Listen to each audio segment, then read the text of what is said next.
Welcome to the Uncomfortable Conversations podcast, the untold stories of the 3HO Kundalini Yoga community. I'm your host, Guru Nishan, and I was born and raised in 3HO, and I started this podcast with several intentions in mind, and I read them at the beginning of every episode. Number 1, to break the veil of silence that has long permeated and continues to strangle the 3HO Kundalini Yoga community in the name of neutrality. Number 2, to validate and help clarify the complex feelings of those who have joined this lifestyle, were born and raised into it, or who have practiced or taught Kundalini Yoga. Number 3, to encourage active listening to uncomfortable conversations from our community as a revolutionary act of self and collective healing. Number 4, to let survivors know that we see them, we believe them, we love them, and we will fight for their truth to be addressed.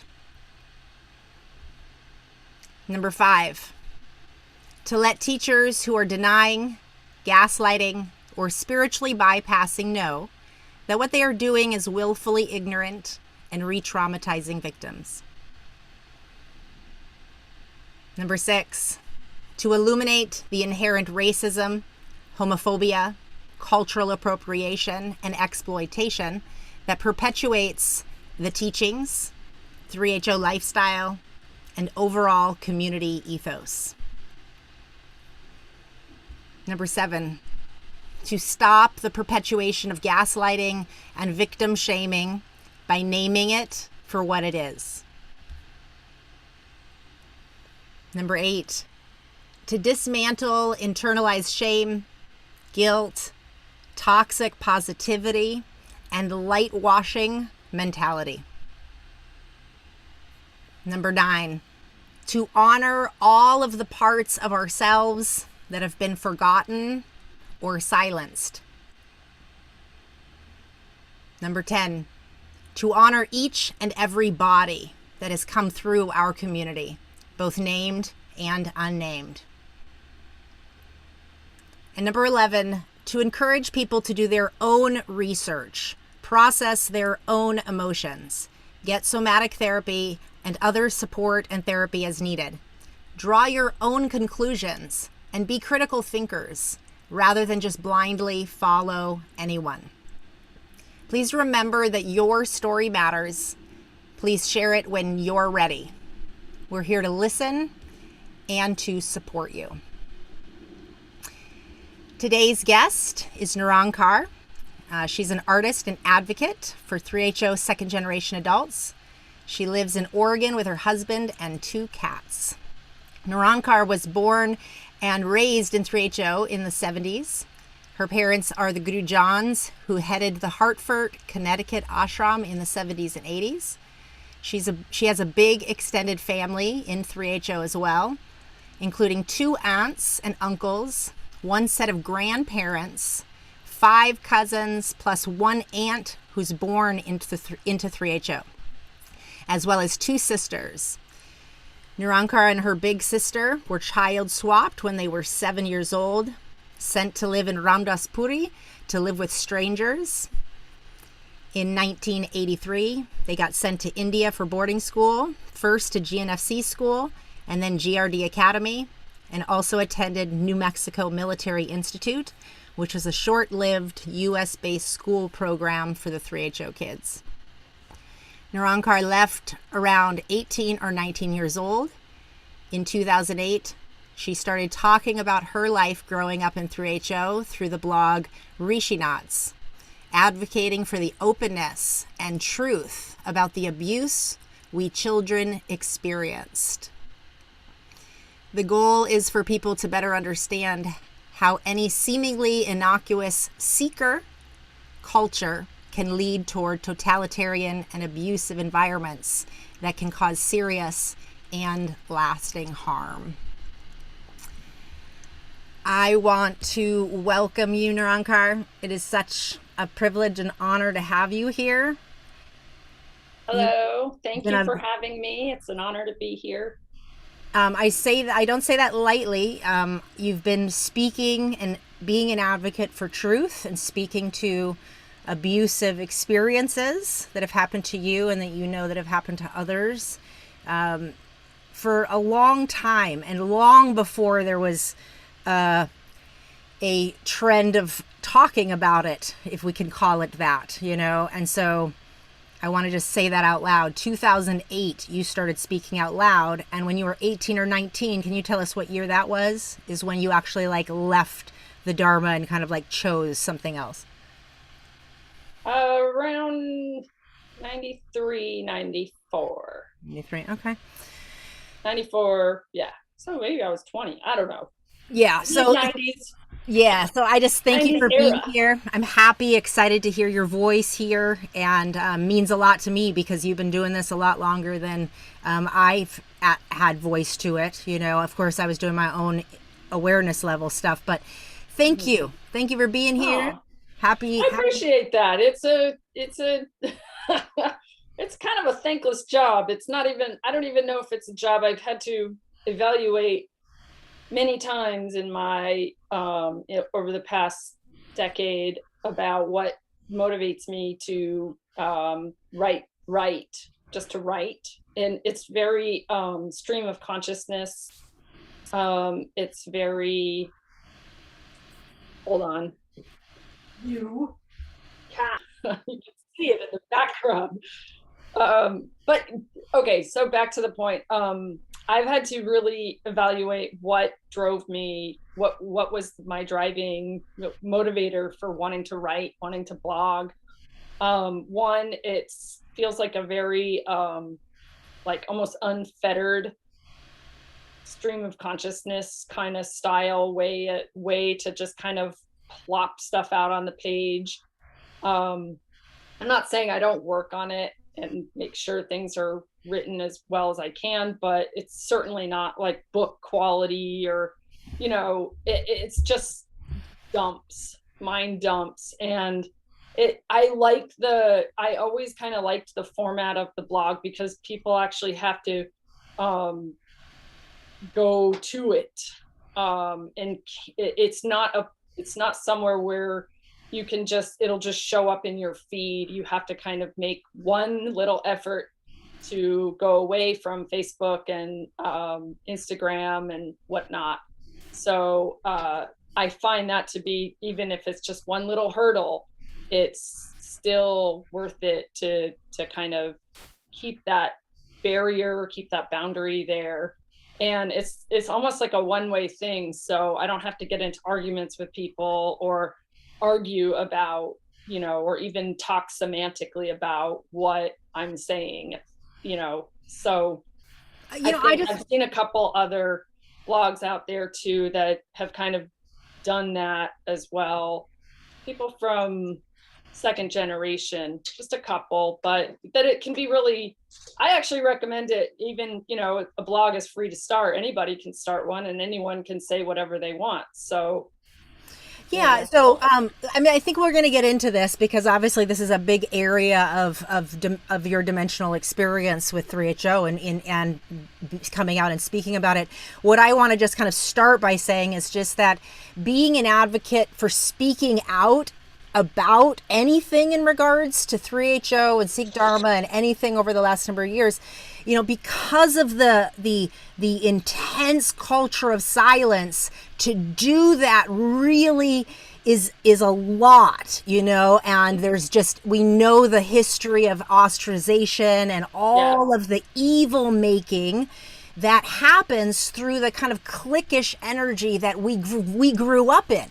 You know, it was like you're seeped in it. And so I know that there's a long history of, say, second generation people not being pleased with the things you're saying and kind of historically kind of laughing it off and kind of just chumming up to making, you know, hey, we got the good things, and kind of like brushing off the bad thing. Like, I know we can get into that. I just want to again say out loud, to be speaking out loud about the things you have for as long as you have, regardless of kind of what it created, it just means a lot to me. I want to just say that it means you go out. It's hard to say the uncomfortable shit when people aren't ready to hear the thing that they're not yet perhaps willing to ever examine within themselves. And that's just what it is, right? So again, 2008, your experience, like, it blew my mind when I started hearing kind of the timeline of you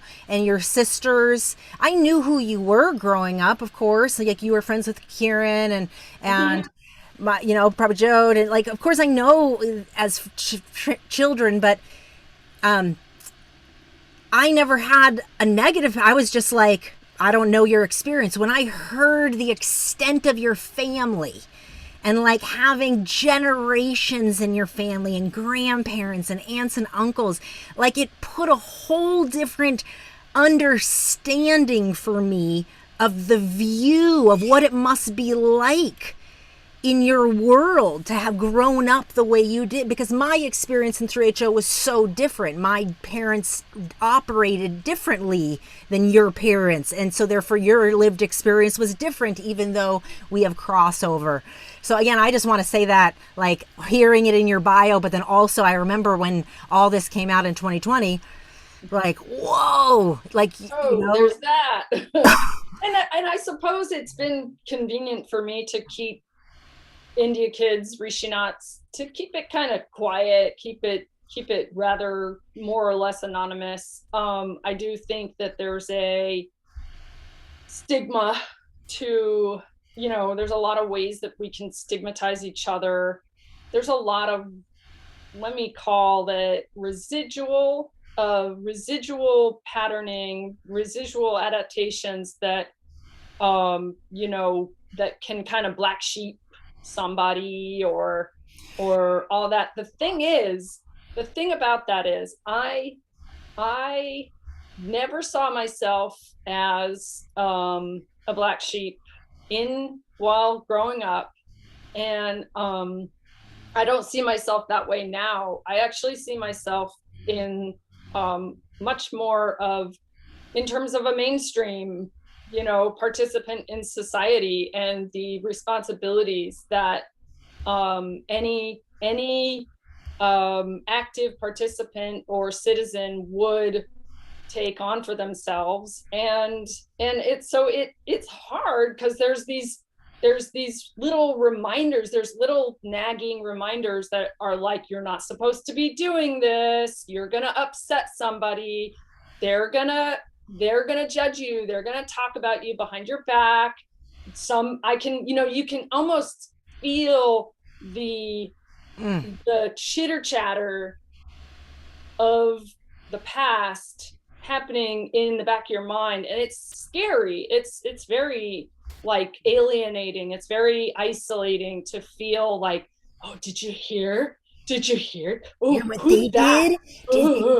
And then even to have close, even to have close friends to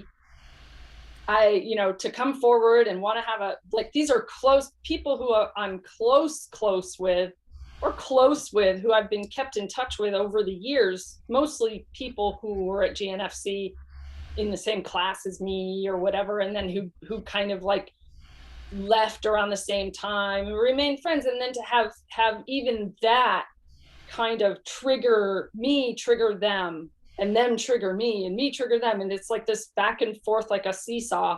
And it's and to have people shy away and be like, oh no, that does not work for me, that's too scary, or not even to say it out loud, that's too scary, but to be like, oh, gotta go now, it is actually more, I don't know if I'm veering too far out of context or whatever, but thinking about the way we grew up, I think we all don't even need to talk about the what's and the when's in the house. There's so much of it.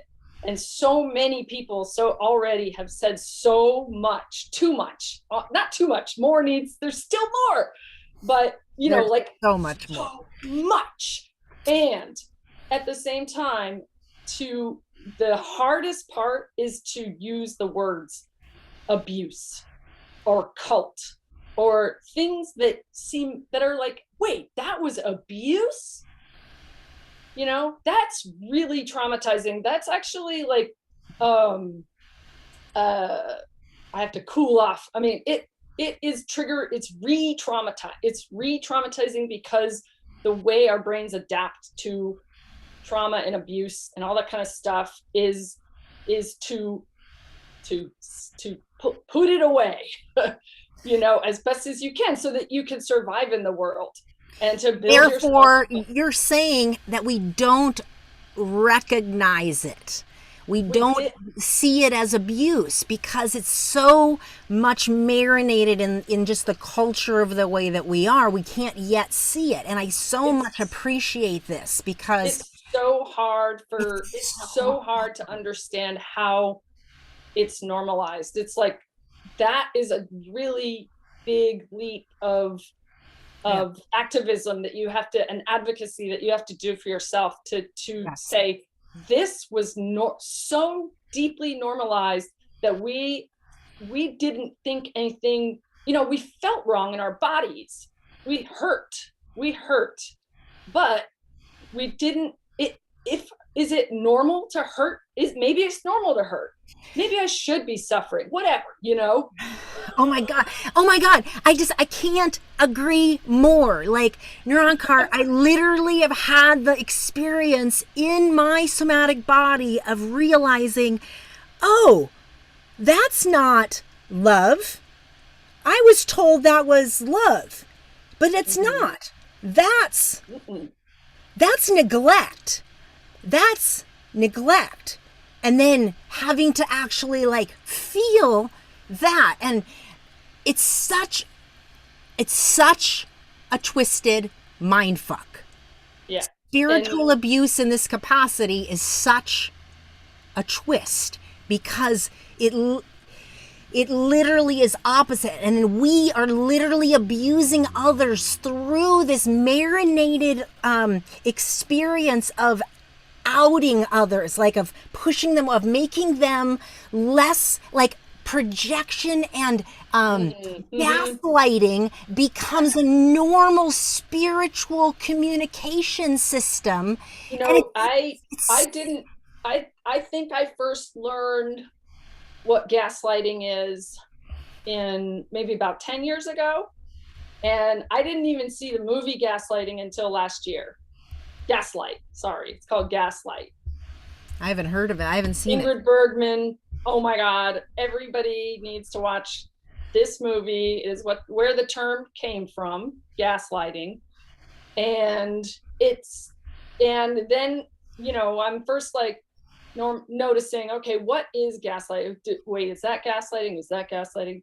So it's a broad umbrella, and but at the same time, like when you have when I would say even little, I don't like the way this is, it feels wrong, and someone would say, well, that's you, and I'm like, oh, I guess it is me, I guess I'm supposed to feel good. And it's like so that's gaslighting. That's We're really taught to not trust our body instinct of what our body is telling us is real, and this outside external experience or person is making us create this internal doubt that actually like gets us to vacate ourselves yeah, and they actually totally, and and yeah, believe that this other person has more wisdom, knowledge, or know-how of us than ourselves. It's like this ultimate self-authority, like snatching of self-authority. yeah, I mean the whole it's like, I guess, I don't know, the way adults do that with each other is one thing, but to do that with children and essentially work on them in all sorts of ways of narcissistic abuse is really like ripping at their core. And it almost feels like, well, yeah, that makes sense that you would want a generation of people who don't even trust their own instincts, Mm. and start to build up kind of like a hall of mirrors style instinctual in like like the idea that you're, I don't know, I guess I can get kind of off track. I'm thinking of the way the word intuition was kind of used a lot. Use your intuition, or build, strengthen, or something, as if doing incantations gets you to have a stronger sense of self. Actually, the having a stronger sense of self comes with a lot of parental validation and all the things that we weren't getting.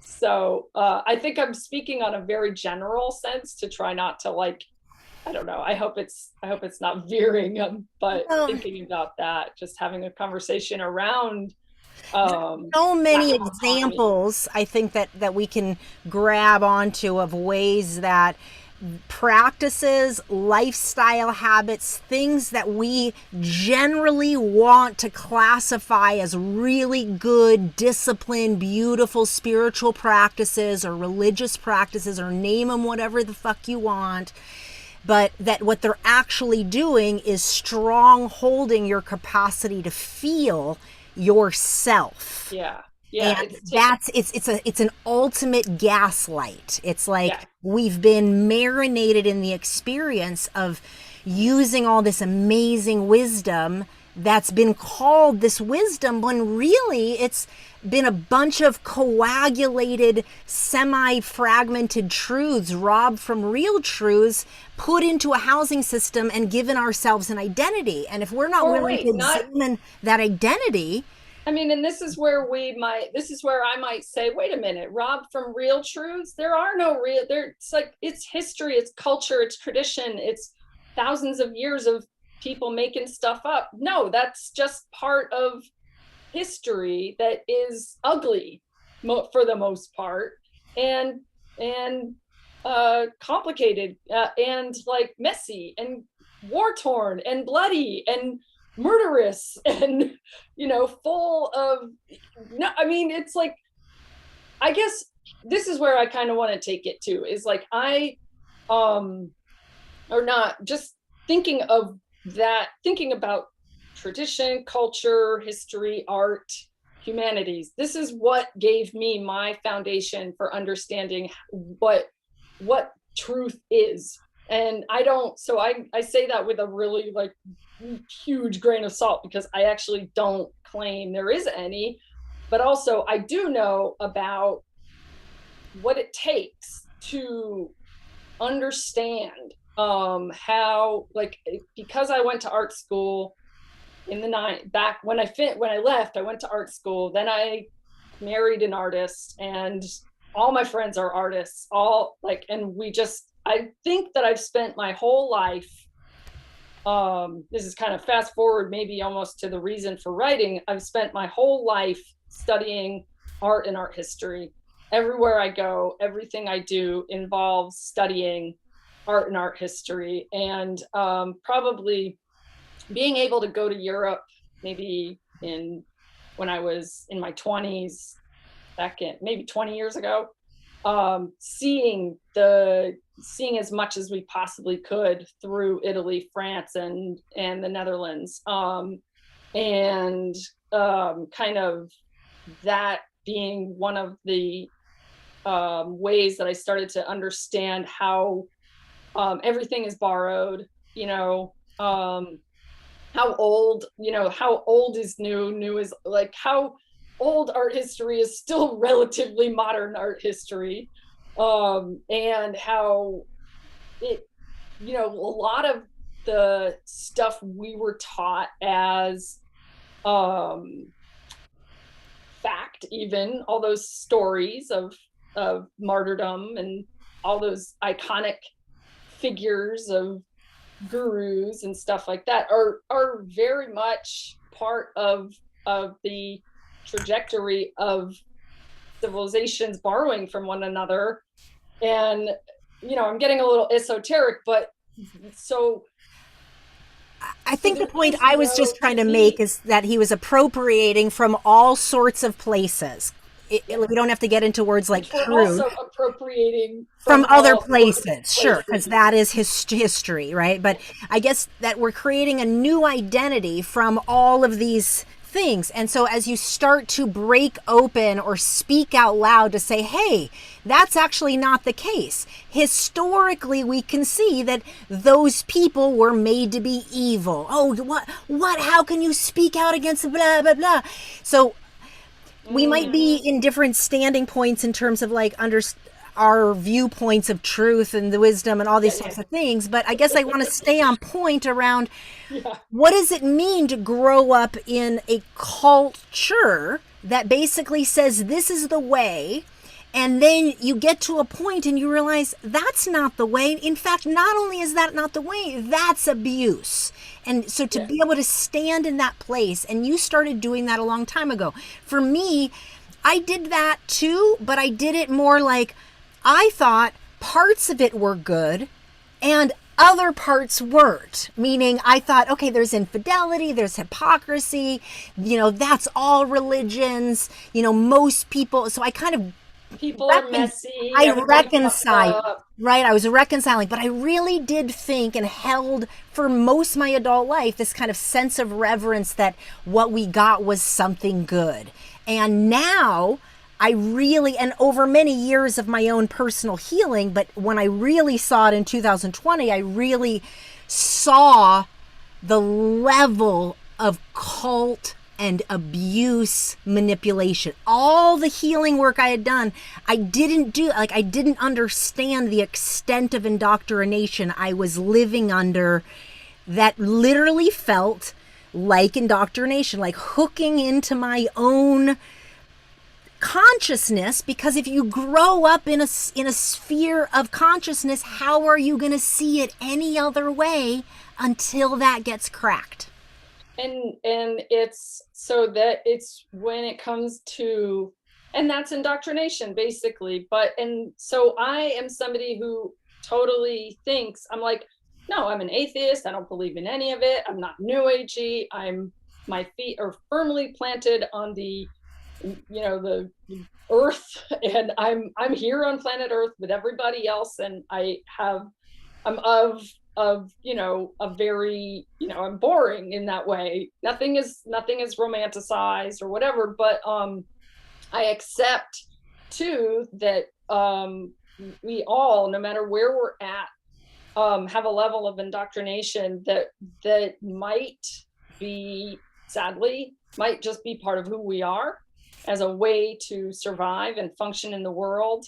A lot of it's been for this, I'm going to generalize here, and kind of think about the second generation and make some distinctions between the first and second generation. Is that for the second generation, I feel When you say second generation, listeners, I want you to understand that she's referring to people that were born into 3HO generally, right? As a general generally, group of us, or as like little kids, or came came in in really young and basically raised up, raised, or even young enough to still have that part of their brain be developing, and so enculturating is happening along with development. So during um developmental stages, so it's like all kids that didn't have the choice to come in, they were just a part of being raised, born and raised in this culture. Keep going. um that I would say there's a funny thing going on, generally speaking, and like, take this with a grain of salt. If you don't see yourself in this, you listeners, everybody, if you don't see yourself in this, that's okay, because I'm not being personal. It we there's an uncanny ability to chameleon in the world, and also be a little bit, and I me too, a little bit exotifying of our own experience, maybe a lot bit exotifying of our own experience of Here, being, here. I grew up, I my name is Narankar. What does it means? So where did you get it? Well, it's a long story, but And yeah, I lived in India for 9 years out of my childhood. People go, whoa, that's crazy. Tell me more. Okay, well, and while it's happening in a very like free form way, that's not, you're not ready to sit down and be hardcore about it. So you're like, well, what it did was, this is what I do when I give the sanitized version. Well, what it did was it gave me a really healthy appreciation for other parts of the world that most people don't see. Most people don't see that stuff. And when you're little, you're taking it in more like a sponge, and you see things that maybe you're not even old enough to be shocked by it. Poverty, for example, like the poverty of India didn't really sink in. You just kind of assimilate. And so we kind of chameleoned our way through India, chameleoned our way back when we got back home from being in India, feeling like we were maybe what's called third culture kids, like not really part of America, not really part of India, of being, kind of having to chameleon with our college mates, chameleon I felt like, it's chameleon as an artist, being like, am I an artist? I don't know if I'm an artist, man. I grew up way different from all y'all. I don't know how to, I can't speak this art language the way you guys can. I don't have that built into me. I'm having to learn as I go, and you really learn how to kind of, and then, and sometimes this is like sometimes the trappings of that lifestyle, that upbringing, are that it's interesting to people. People are genuinely curious. Wow, like you grew up that, wow. And some people, wow, you must be really lucky. You must be really fortunate to have that. Like, say for you, Nishan, you must be really fortunate to have been grown up in a yoga environment. Like some people are going to really latch onto that and glom and make you so special and they want to, what happened, I remember this, they want to start paving this way as if you have this magical way about you and they must come learn. And I remember experiencing it and having this double effect inside. One, I loathed it. I wanted to literally, what do you know? I was disgusted, and I literally felt disgust in my body, and I wanted to puke. And then another part of me almost simultaneously reveled in it. It was like, wow, maybe I do. Maybe it is really something. And just soaked it up like this. I am this. And then it made me realize that a lot of the untwist of the convolution of the trauma that in my opinion, that I grew up in and that we as a collective grew up in, is that it's that twisted of convolution. It's both good and sadistically abusive simultaneously, and it's so interwoven in our sense of self that we call that peace. We think that's peace. It's not peace at all, or it's not enlightenment. If there's something that's giving you a visceral experience of like disgust, wanting to throw up, that's not peace. Disgust. And it's, that would be a sign that that's a trigger that you're not even aware is a trigger. I didn't even know, and yet I was able to hold my awareness there to say, like, yeah, I don't want that. So I was able to be aware, like, wow, a part of me could go down that road, and that's not what I want at all, because that's what I grew up around. I grew up around that kind of fake, public this, secret this, and like this twisted, and it felt just like that. It was like disgust meeting possible, like meditation's wonderful, breathing is wonderful. Like these things are this is what I mean by innately true. They're Mhm, mhm, true in and of themselves. They aren't mm. special because we got them Oh, packaged. there's no special meditation could be meditation. There's no special Exactly. There's meditation that's any different than that. But meditation can be, you know, it's like it's just a word that's been monetized at this and point, and hijacked. it's just Absolutely. you know, I don't. I I'm one think of the those people that's specialness. like I want to say on the specialness. I want to stay on stay that on this because exotification. the exotification, it's so important. Like, I can't agree more. Like, the fight around, like, I'm so attached to my name, and yet I hate the fact that it starts this whole conversation, and yet a part You're of like, how me do I get out of and this then yet a one? part of me likes it because obviously it makes me special. And, this is a part of the human experience, in my opinion, that's like we battle this thing around this and that, and like facing this reality, like, yeah, do I like this?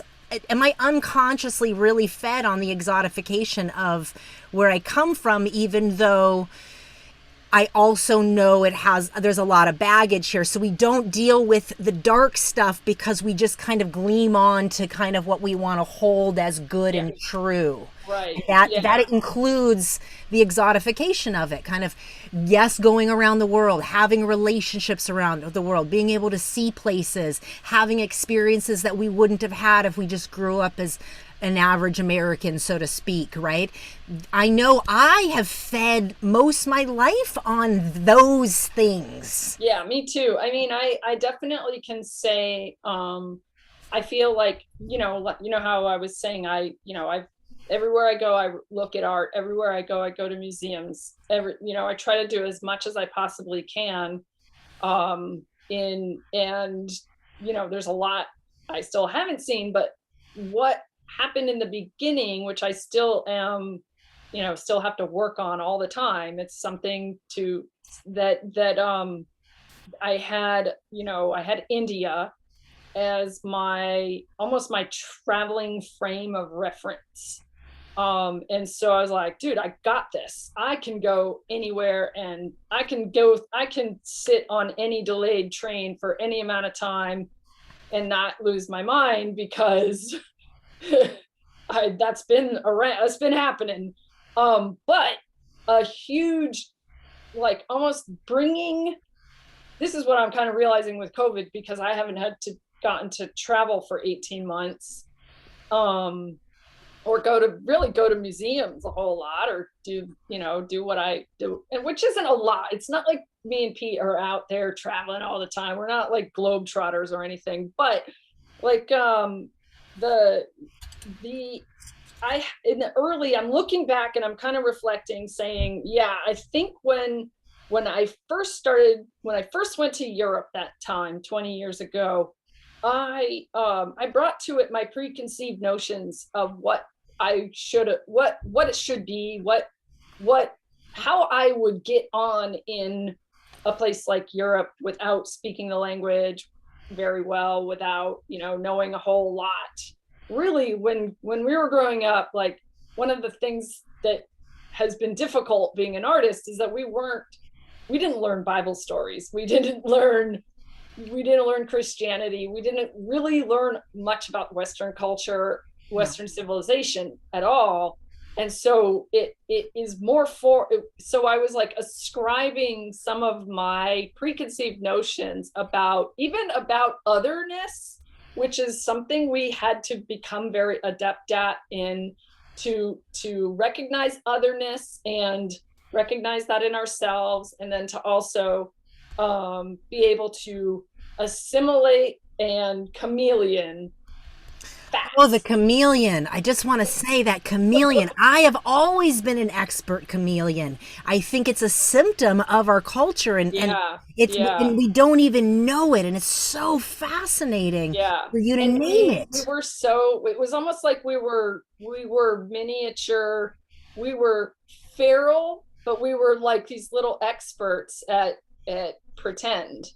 And it's also real, but It's true. yeah, so it was tough to realize like I don't know very much I really actually don't know very much, and I want to keep knowing much. And I don't understand Italian culture, and I probably won't until, I'm not Italian, I'm American. And then it reflects back on you. For me, it reflected back on me very acutely, probably uh, maybe in the beginning of like the wars in Iraq and Afghanistan, when people are talking about patriotism and national pride. And I'm like, yes, I am American. I am American, and I'm a patriot, and I'm proud. And I am very American. And that's, so that doesn't make me a right wing flag waving bully. It makes me a part of who I am. And I'm happy to say, as like someone who I see myself as, I don't know, more probably further to the left politically, still a proud patriot. And understanding that comes with barely even knowing you're American, and then also saying, but am I don't know who like, not knowing who you are still, and having to figure that out. And I guess that's a part of growing up in a culture that whisks you away and tells you that being Americanness is wrong. Is wrong Being or bad. Americanness was toxic and bad and sultry and sinful. And what, I don't know if this word sinful, I'm just going to say it might have been negative or something, but It definitely was the off path. It was sex, drugs, and rock and roll. it was the low path, right? It was not the graceful one. Meanwhile, all our parents are doing who knows what. With each other. Man, some of them, I'd say, like,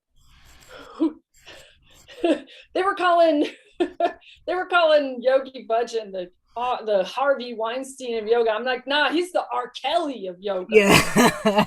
So horrific. Exactly. Doing horrific things.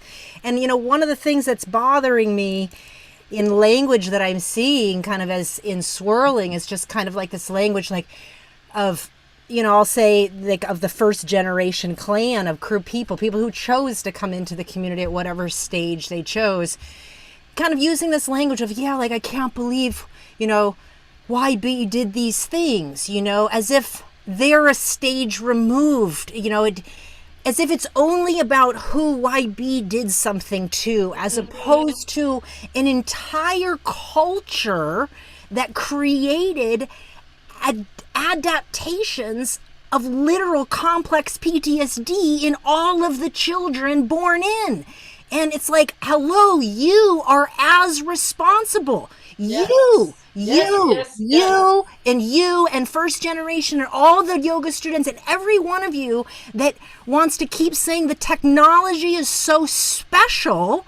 No, you were a part of not paying attention and a part of vacating yourself, which means we learned that vacating our bodies was the right way. To not have humanity, to not feel our emotions was the right way. You were the example. Every one of you who took care of us at children's camp, every one of you who left and didn't say something, because you were also afraid and you were also scared and you were also trying to figure it out. I get it. You were traumatized, but you still are responsible for us kids that are feeling the imprint of that in our own brains and can't even dismantle healthy from not healthy because we're so twisted in our psychosomatic psychology.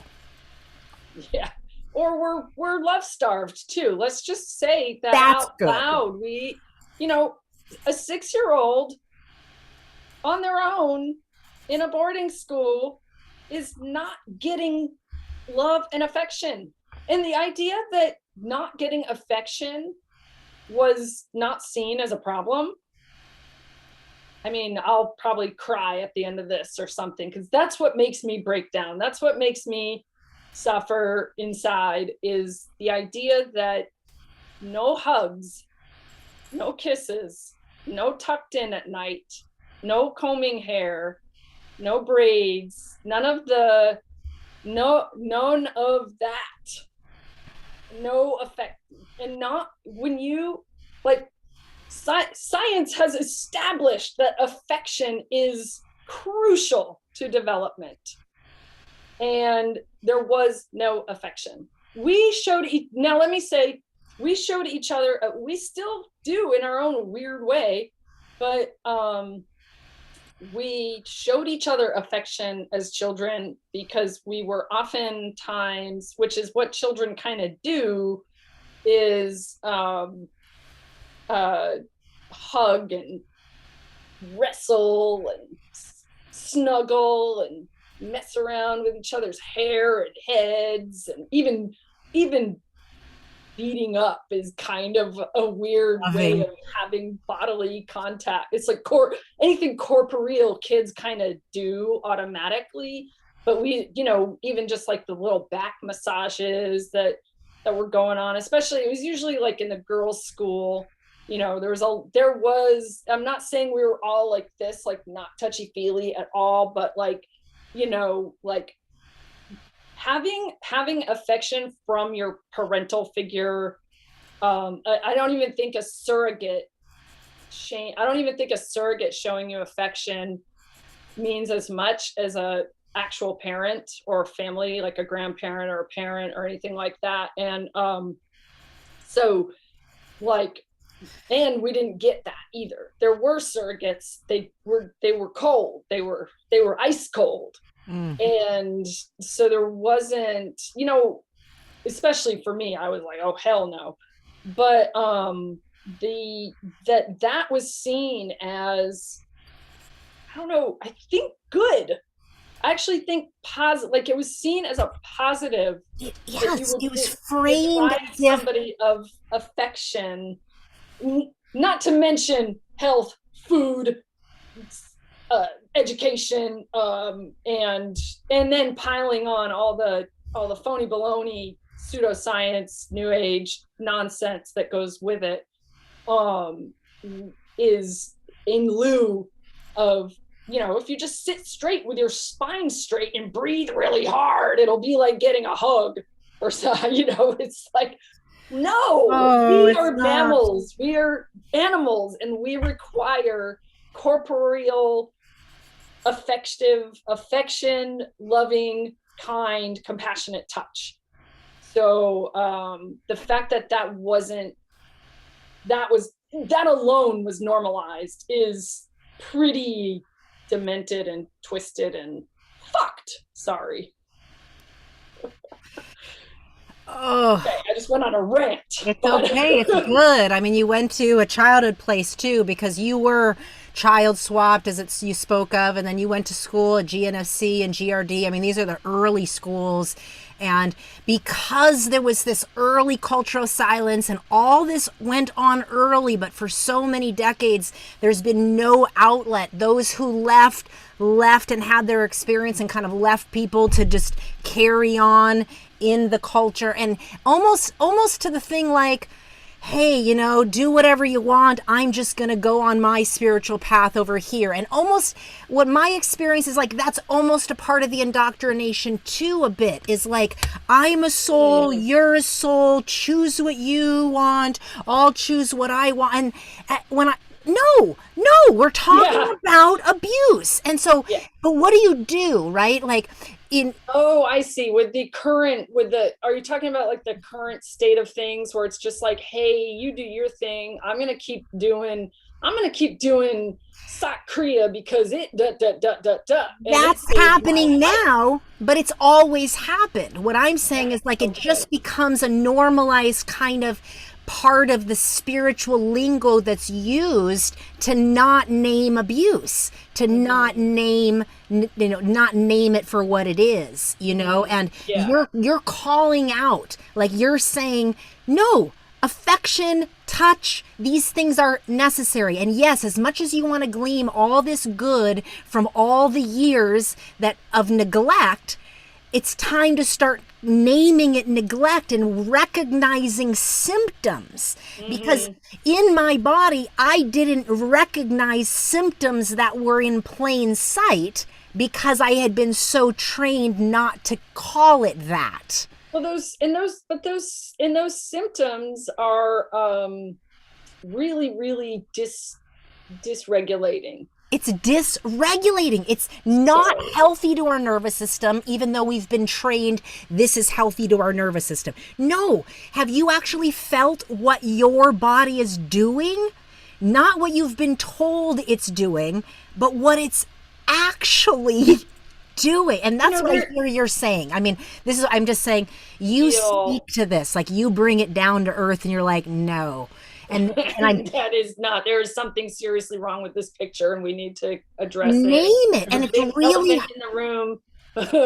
And this innately is gonna make people make you out to be wrong and evil and all the things, because you're pointing out something that perhaps in my own consciousness I haven't recognized. And I can I can own that, because like I've been, over the last couple of years, like I've recognized, whoa, I think that I use my breath to disassociate.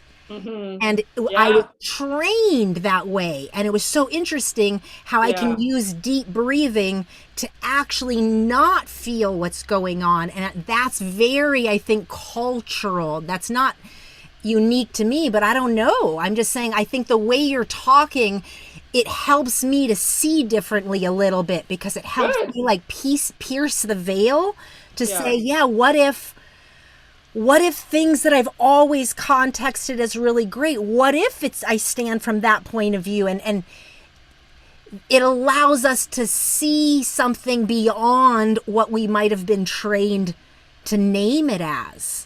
Yeah, and even to be able, it's a tough place to be. It's not fun. It's uncomfortable. It's dysregulating. It's painful. It's traumatizing, but it's really, it will help us, at least the second generation. It will help us break on through a little bit more to the other side of being able to comfortably say out loud, this is not okay. There's something wrong with this picture. And when you can say, hey, there's something wrong with this picture, then you can say, not, like this whole, one thing I really recoil from big time is things that are projected onto me with such black and white thinking, such polarity that and I'm like, I actually just spent the last 25 years of my life in the gray area, in the I don't know zone, so that you don't offend anyone. No, I will offend. I'll offend tons of people, but like, take the phrase, let's not throw the baby out with the bathwater. Is that a phrase? That's a phrase, right? Let's not throw the baby out with the bathwater. That's a what's the word? Platitude. Of it's not all bad. Some is good, right? Okay, so what does that actually come down to? Saying whatever's bad, like, are they saying throw out the bathwater and keep the baby? I don't know. But anyway, it's like it's a platitude that negates the bad while trying to emphasize the good, so that people can keep on going and focusing on the things that they think are rosy, while shoving away the things that they don't want to deal with. So we're not throwing out anything. I'm making you take a bath in the dirty, disgusting bathwater. Damn it. Wade in that dark water, because you helped to make it that dark. It wasn't just him, it was all of us, right? The baby is, I don't know who the baby is, whatever. Why is that even a phrase? It's because somebody decided to come up with a dumb platitude and apply that to really complicated, difficult, complex structural problems both in society and in a cult, that mirror each other and then diverge and keep on going like this. And you can platitude till the cows come home, but it doesn't change all of the what you're talking about, all the somatic experiencing, all the visceral responses, all the triggers that we're experiencing on a day-to-day basis, that we need to survive in the world, and we're adapting as best as we can.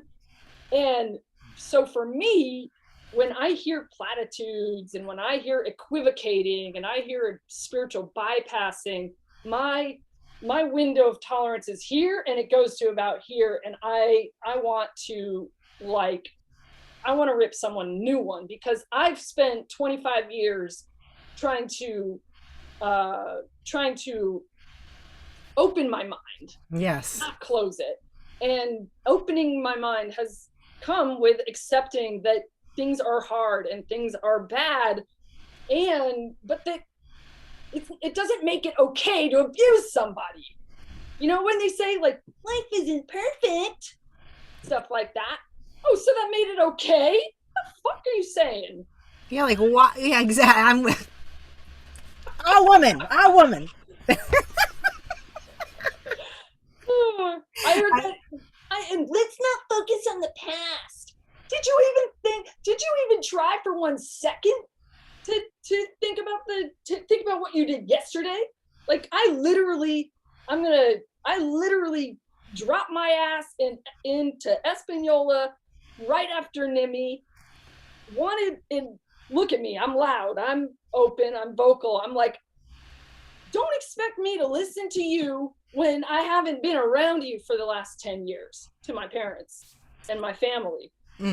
Open, saying this out loud. Y'all haven't seen what I seen. Don't expect me to listen to you now. And then going, well, having this come back at me. Well, if you don't like me, then you can leave, or some stupid shit like that. Or, well, your parents said to you, dwelling on the past. And I'm like, I got dropped off yesterday. Like, I don't have, what do you want me to dwell on right now?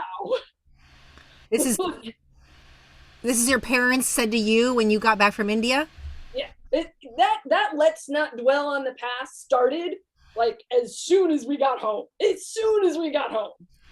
And this is my present. This is my present reality. That's not past. This is my present. And what I want to point out here is that when gaslighting like that, why be like all of the whole, all of it so infused? We think that's normal. It goes into the way we relate to our soul, and it must be our like, it's so sick, because you're talking about like, that's what they said, don't dwell on the past, but it's the same thing that YB was saying to them, or they were saying to their students, or other students, or ashram people were saying to kids, or whatever. It's all getting people to invalidate and not self-trust. Like say, oh yeah, maybe I do need to look to the future. Well, let's see, what am I going to do in the future? Am I going to go to college? I think I want to go to college. Maybe it's that I'm not doing a good sadhana. Maybe it's because I decided to cut my hair. Maybe it's because of this. Maybe it's because of this. And it's this constant not enoughness disguised as consciousness. And if we don't start pulling it apart, we literally, it's like, I feel the pain of it, like as you're saying, as a second generation, because it's so unrecognizably packaged as strength and radiance. Yeah, I'm trying to think of what to kind of, I hope that what we're saying is resonating and in a general sense, because that, I feel like that helps. That should help. It should, but also like to say, well, what helped with actual self-valid? It's still difficult, but what helped with, honestly, for me, just all the things that were hard to do, just doing it. Like, well, also like, I'm very fortunate that I have a partner who's been with me since art school, and who had the immense, I say this in a very almost envious way. And he had the enviable childhood of total openness and total freedom, and parents who came to his side when he got in trouble, or parents who show up for him, and not without difficulty. I'm not saying that. I'm saying he didn't have to believe in a god or any kind of Motivation. any kind of anything. He didn't have to do that. He got to choose. He wasn't like, they weren't like, we're atheists, they weren't like that. They were like, his dad comes from a Jewish background, his mom comes from like a Southern Christian, Gentile background. And so for them, it's whatever you want to do. We're not gonna impose any of that stuff on you. And then to see that in your partner, to see a part of them that is unfettered by being able to not have religion shoved at them, and that children really are not religious. They're just not. Our needs, children's needs, are not in the metaphysical realm. They're in the physical realm. Their touch, their food, their clothing, they're learning how to do stuff. They're on this planet all the time. So, and then just seeing how more grounded, and like, we're both kind of like people pleasers. We're both like nice guy kind of quality in a way. I'm definitely more defiant and spazzy, but like he's like, he is, when something doesn't sit well, he gets uncomfortable. He recognizes that he's uncomfortable and says, I don't have to participate in something that makes me uncomfortable. And he doesn't fret about it the way I do. When something makes me uncomfortable, when something gets under my skin or my hackles raised, I'm like, fight or flight. I'm like, they're making me do this. I'm getting all like, I'm gonna do this, I'm gonna do that, I'm gonna go after, I'm gonna say this, I'm gonna say that. And he's just kind of like, you can just politely decline stuff and move on. You can just say no. He's so comfortable with setting boundaries, and I'm not. And that's what, that comes, it's like, I would love to have a body that was comfortable with boundaries without having to learn it as an adult. And without all the alerts and signals. But it's very, very possible to do. It just has to happen in little baby steps. And what I say, when I say to the second generation, that is very possible. And everybody has the capacity for it, starting now. If you haven't, the first generation needs to respect our boundaries. When we say we don't want to talk about something, when we say, no, don't go there, don't get my hackles raised, have some respect for my boundaries. Because what I've noticed, first generation, in or out, doesn't matter where you're at, if something sits uncomfortably, I get tossed. Like, I get kicked out of whatever group I'm in, whatever person I'm talking to. It's a relationship abandonment that happens. No, you're putting up a boundary that I don't like, and I'm excommunicating you just the same way that I got excommunicated from 3HO. It's like a nope. And that's really a failure that I think we should address. Can you speak more to this? I want to hear more. You obviously have had a Rishi-Nath's blog where you're speaking out loud about these topics. And so, like, speak to, like, what are these interactions with the first gen that has taught you how to have a boundary, and what does that look like? And then what does it look like when they cross it? Well, the having a boundary has been, for me, like, come from a very almost liminal place of automatic mistrust anyways. Sure. Yeah, right. Okay. like so let's pull back for a minute. Okay.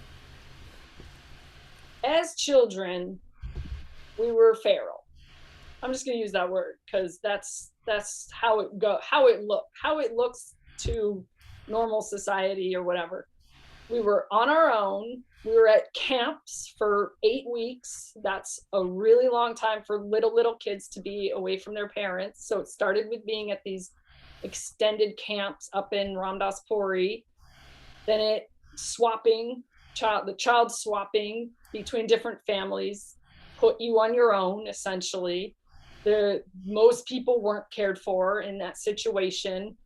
And then even my ashram growing up, that was relatively small and I would say okay compared to others, probably still wasn't ideal for another kid who had to live there. And I think there was 1 or 2 other kids who got sent to live in our ashram from their ashram. And then, so you're not going to get the same care you're not even a foster kid at that point. You don't even, the people who are assigned to take care of you don't owe you anything. Like they don't even have to report to anybody except for maybe the Siri Singh Saab, and he doesn't give a shit. They could also have a long history of their own abuse and their own predator history. And it's like, garbage. Wow, children are ending up. I also want to add to the fact that not only at summer camps for 8 weeks, but if your parents were like my parents, and most parents were more in than even my parents, then we went to every tantric. Tantric came to us. The parents were doing so much Khalsa council meetings and this meeting and that, and then traveling as teachers and traveling as directors. So we're in the caretaking of children's camps at every tantric, at every gathering, at every ashram setting, which means that all of the yoga students that just happened to be on the bandwagon for those decades were caretaking. That means a bunch of strangers were taking care of, lot of bunch of rando people. A lot of rando. And I will say I've always thought this stuff to be positive, and it's helped me to hear like, no, that's rando. Total. That's some random person telling you some random thing. What the fuck? That's wrong. That's a boundary. Not only is it wrong, but the amount of sexual predator behavior on children in settings where this kind of thing is so open, and the amount we don't remember from a very young age, like it just amplifies the reality of things that have taken place in our lives, even if we don't remember it. And it's just the atmosphere that is rife for opportunism of all kinds. That's right. And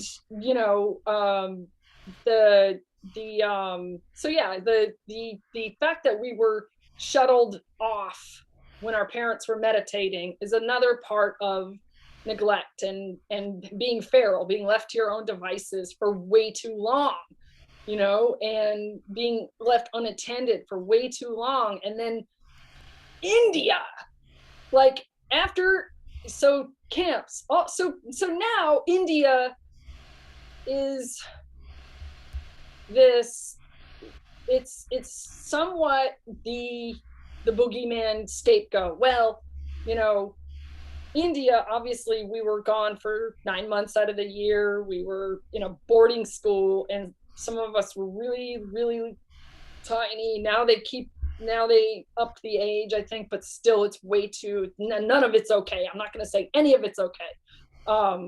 So no, I don't care, but 8, I was 8, my younger sister was 7, Sergey was 6. There were 5-year-olds there. It's too young to even remember.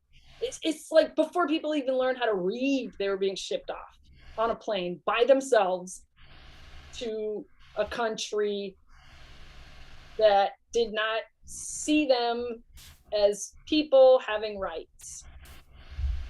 And so we didn't have rights at home. We didn't have rights there. where was I? Oh, okay. So what that does is you grow up feral. You don't have any, you're kind of said to yourself, it might be pre-verbal, it might be visceral, it might be something. There's no one looking out for me right now. I got to look after myself. Little orphan Annie coming out fisticuffs for me, and some hiding away, some latching on, whatever it is. I'm disguising better. Mm-hmm. And the result of that is then these our parents, the grown-ups, the first generation, the people who converted into this and made all these choices on our behalf, in their mind, I don't know what's telling them it's a good idea, but in their mind, they're exotifying it and romanticizing it and telling themselves it's amazing.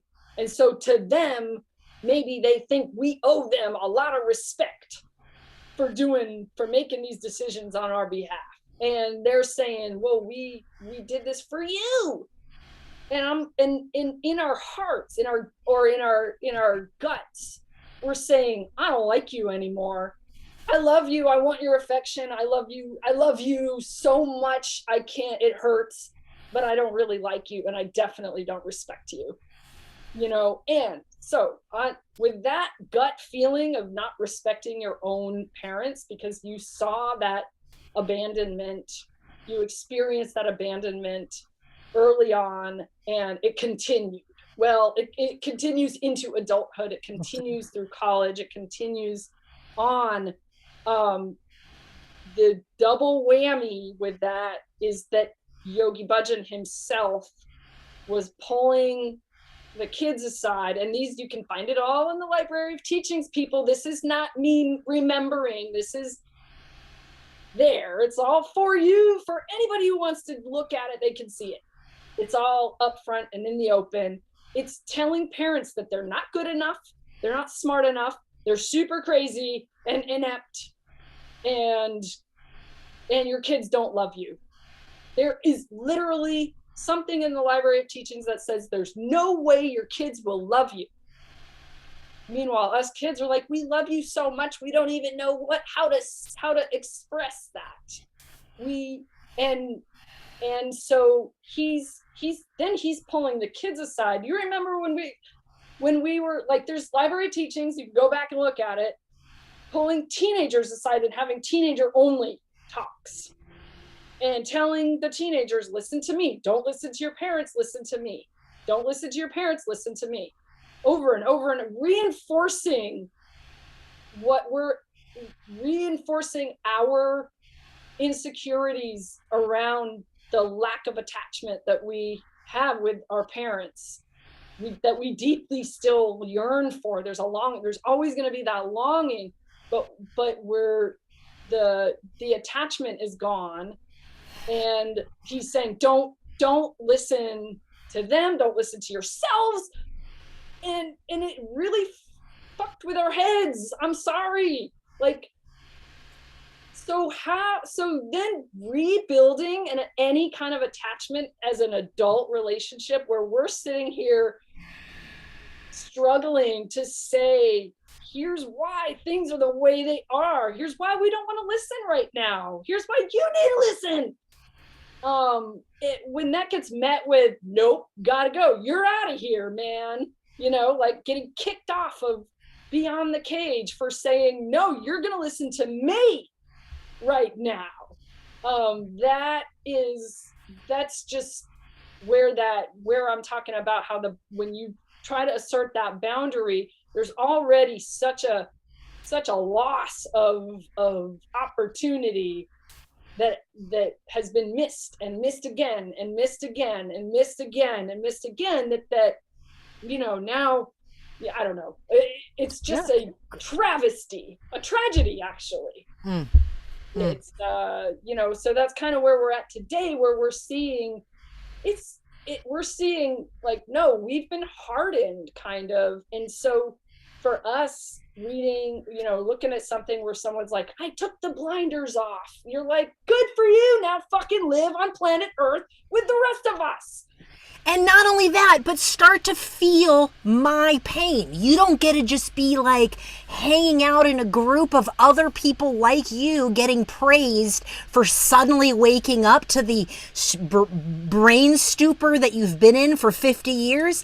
Oh no, now start feeling the weight of what it means to start taking responsibility for generations of children that have complex PTSD because you decided to be vacated for the last 40 years. It pisses me off. It pisses me off that people, that there's language like, don't use language like, yeah, I can't believe that all that happened and we didn't know. No, they knew. Yeah, bullshit. You chose to take a higher light washed view. That's what it is. You knew your husband was fucking around. You knew so-and-so's husband was sleeping with so-and-so's husband, and that this was happening and that was happening and that was happening. You absolutely knew. And if you didn't know, if you didn't, predators in the ashram. And if you didn't know, predators in India.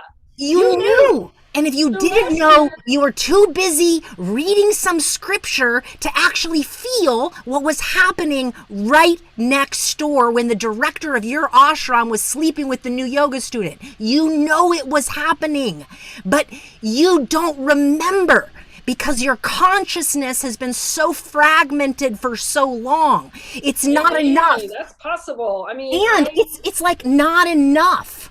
I tried to point out last year when the Olive Branch report came out, I was pushing that stuff back as much as I could to say, I'm not fucking getting into this again. And like, of course I did. And one, I had deleted my Facebook because I just didn't want to be on Facebook anymore. And then I was like, okay, I guess I'll see what people are talking about. All the discussions are happening on Facebook. So yeah, I want to read it. I read a couple of the statements that people put out, especially the firsthand statements by people of women of the second generation who said that they had been personally abused, assaulted by Yogi Bhajan himself, and then by Satnam Rasayan guy, Guru Dave, whatever, yeah. And then like personal things, and then personal testimonials, and then being for getting my hackles raised and being like, okay, sort of saying to myself, okay, I don't think this is a safe space necessarily. I think this might be pulling a lot out into the open, but I don't know if people are actually going to be safe. And I'm actually a little bit concerned that it could cause someone to go into a really serious crisis and not have a soft landing. And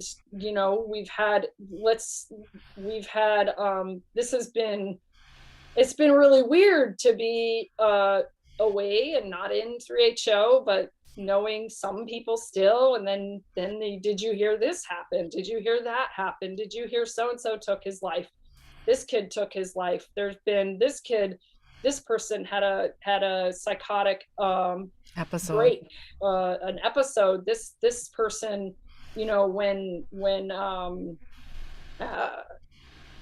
shoot, my brain is moving really fast right now, so that's usually typically when I blank. I want to pause there. The amount of children that have committed suicide or have had psychotic or other mental health, and like you have been an advocate of speaking to these things, which I have to be honest, I didn't know the long history. I knew there was a long history of an entire generation kind of quote leaving the Dharma, and very few that were in that and propagated a new generation, which there was still a love and bonding of those relationships regardless among that second gen clan, even if there was a lot of things not talked about. That was my perception. It seems really taboo. It's a taboo in a good way and a bad way. The good reason for having a taboo around talking about these serious crises is that when we grew up in a cult, we knew each other's business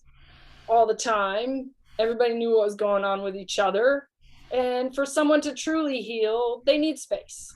You know what I mean? Like they need to be given the space and the respect to heal. The alternative, the flip side of the coin to that taboo is that we don't talk about suicide or mental health, violence, mental or violence, sexual violence. right? Which sexual violence is, it's just an umbrella term for all kinds of, spousal abuse, or, whatever, that might continue on.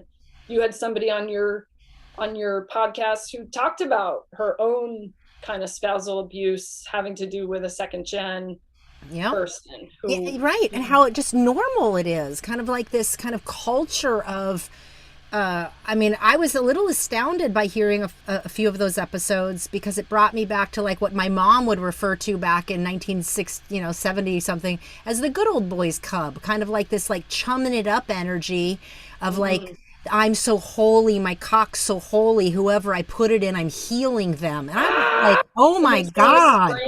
Like what? And then I was like, oh my God, that was like the fact that that's in the generations of our children born like in their psyche in some way. Yeah, there was some that it was okay to kind of have this kind of sexual violence being normalized, and sexual affairs as if they are blessing those that they've sowed their oats. Like, you know how old and misogynistic this is, and the fact that you're painting it like it's a spiritual principle passed down from YB the Predator. This is odd. This is odd, and it's shaped as like in their psyche, right? The story was told explaining that and that's not unique to just one person. Like, we're realizing, wow, at least it exposed to me, this is a systemic example of what it means to have grown up and been raised up in this culture, and to have this, wow, women have this collective and then men have this collective, and it's all this infusion. So and that's the downside of not talking about stuff openly, and not talking about, honestly, the hardest part is second generation suicide, and how like you don't know, like for me, it's cloudy every time. I know this happened. I know so-and-so's incarcerated or whatever. I know something happened, but I don't know the family. I don't know the people close enough to be any kind of support. I personally can't give financially because I'm not in that position. I can't take somebody in as much as I would want to, or like you can't get too close, but it is something that should kind of be we should shine more light on, and not, it comes down to that broken attachment where we don't really feel like explaining ourselves to people who have vacated multiple times, again and again and again and again, and gaslighted the way you're feeling, as if what you're feeling is because of something that you're not doing. Versus you're feeling something's off because something's off, and I want to point out another thing, that within that lens of say with mental health or suicides, or they're in jail or whatever the thing is, I feel like there's this long systemic history within the community of it's because they're off the path. So the blame, that explains it. You see what I'm saying? How the twisted psychology of that very gaslighting is, no, the mental health is the issue, but then like the spiritual bypass or the light wash of that I hear being used is almost like this it's almost something not said, but it's assumed, like, oh, and then even I've heard it in a few interviews of people that came on, that was their own psychology they're battling, was if I make this choice that I'm feeling inside, does that mean I'm wrong and then all these bad things will happen to me? And like even recognizing that inner dialogue is a Yeah. part of And what then makes this so abusive. yeah, I think I can actually speak to that. Being like it's so messed up.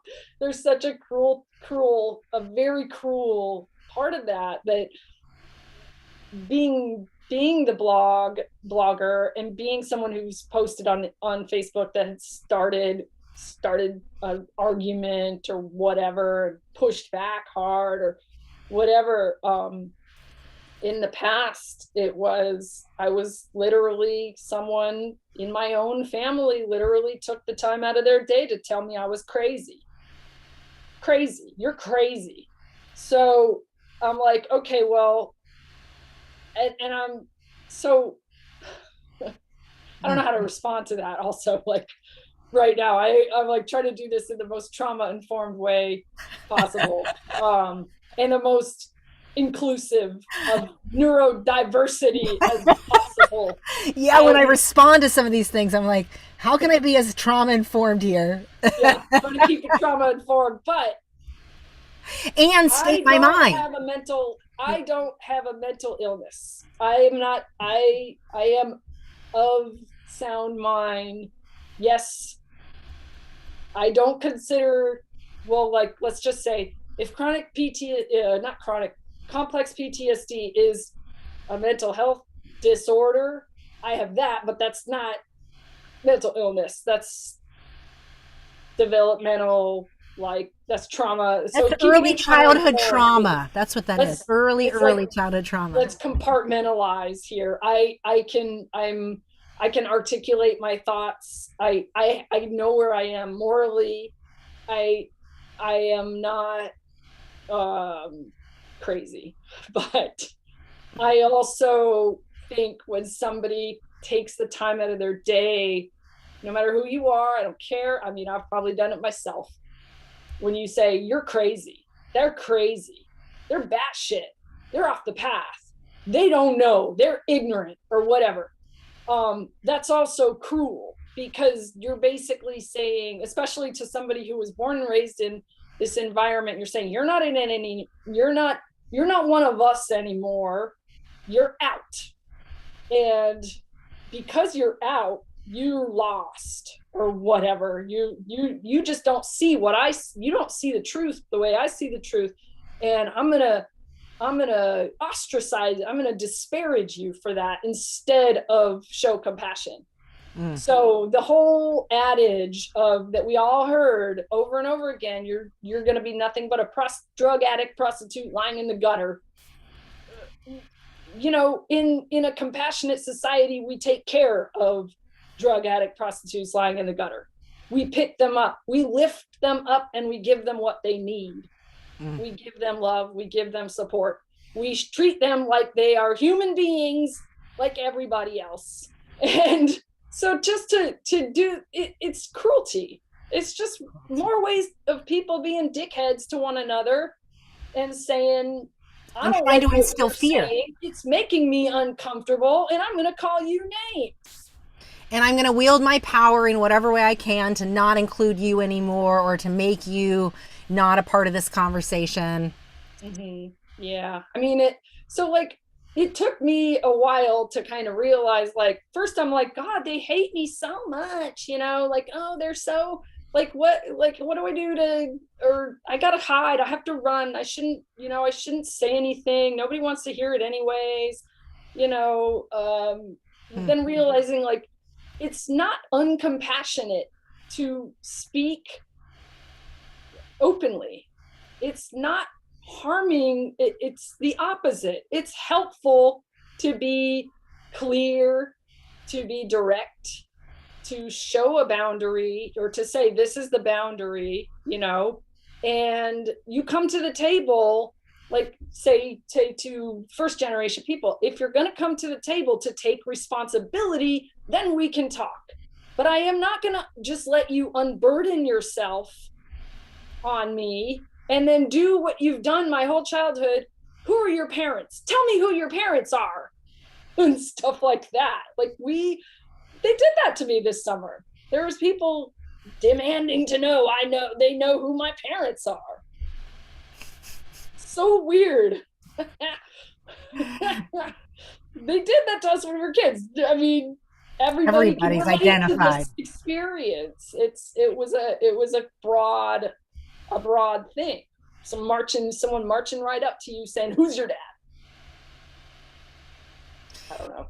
Yeah, and also just that just be kind of like became a part of like what it meant to be a part of our culture, because everybody's names, and it's like, oh, people started to identify you through your name, or people identified the adult from their child and all the things, and so it's like, again, it's like this interesting way you can frame it any way you want, but if you really just look at it for what it is, and then the ripple effect of what it causes, is just an interesting thing. Like, don't look at it through the glossy lens of what we were taught to look at. Like, what, Mm-hmm.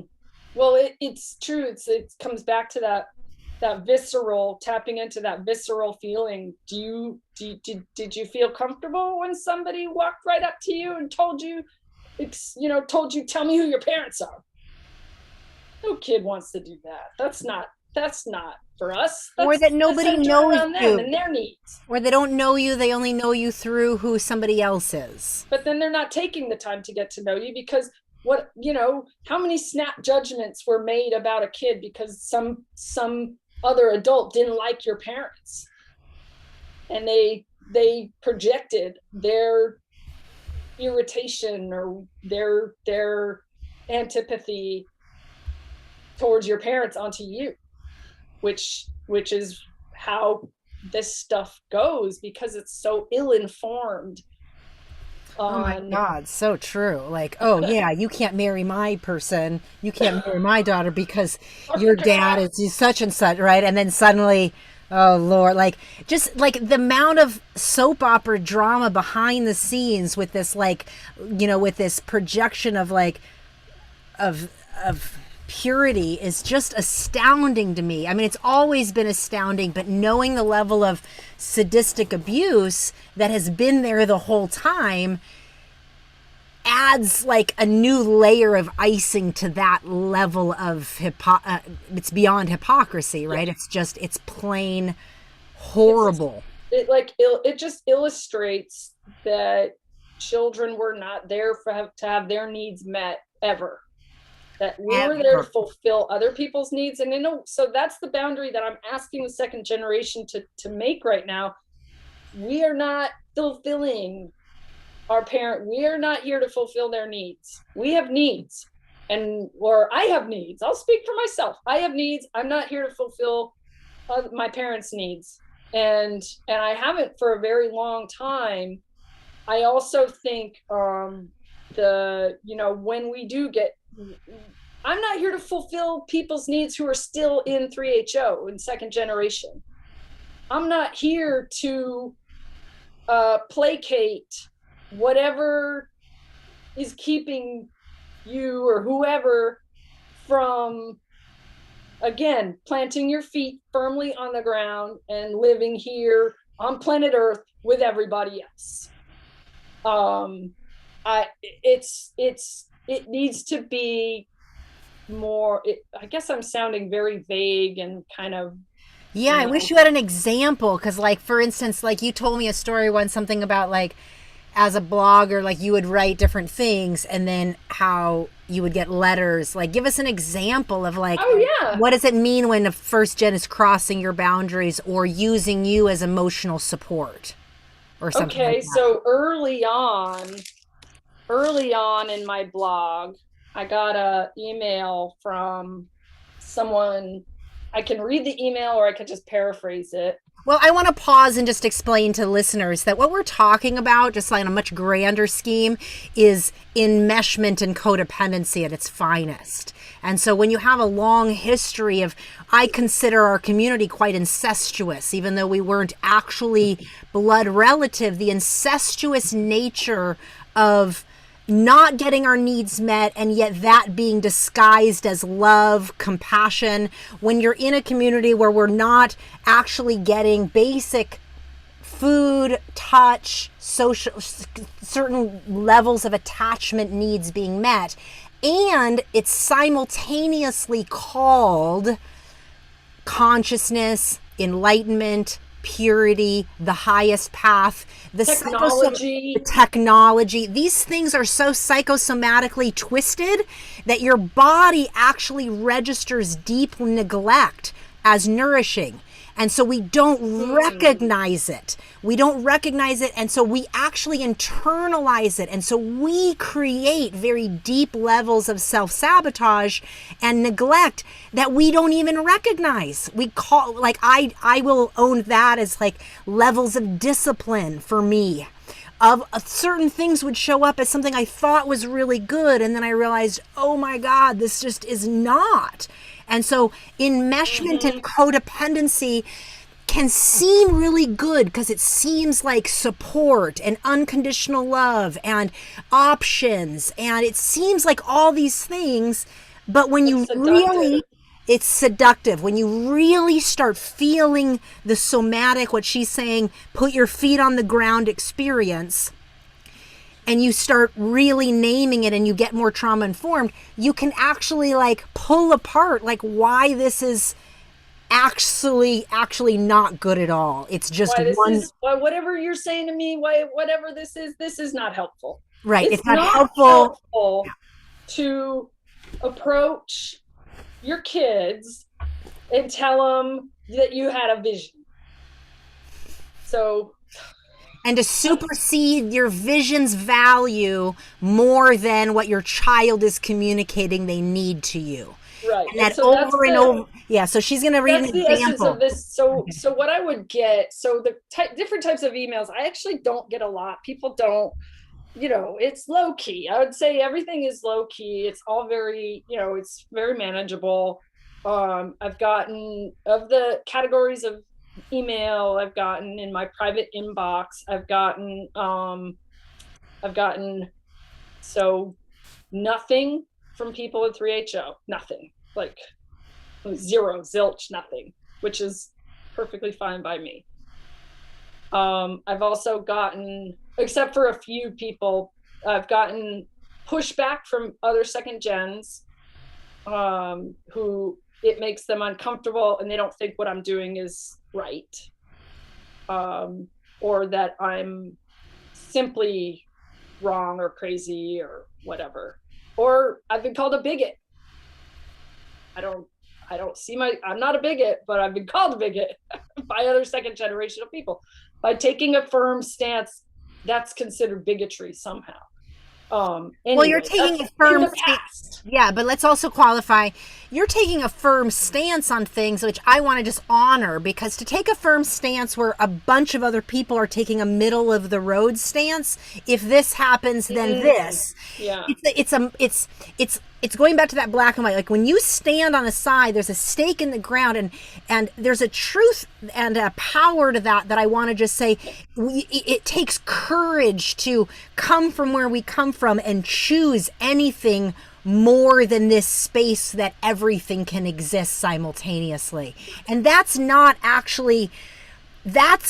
complete stance until you feel both stances. You can't. So I want to honor choosing what you are doing automatically will polarize people that aren't yet willing to feel some levels and layers of a reality they haven't looked at. And so you automatically become the one that's wrong. Yeah, it's kind of, it's that Hall of Mirrors approach of like, calling out racism, calling out racist policing, and then a bunch of uncomfortable suburbanites who don't know what the fuck you're talking about because they haven't been paying attention. White suburbanites saying, no, you're the racist. Like, come on now. Can we not do this? Everybody.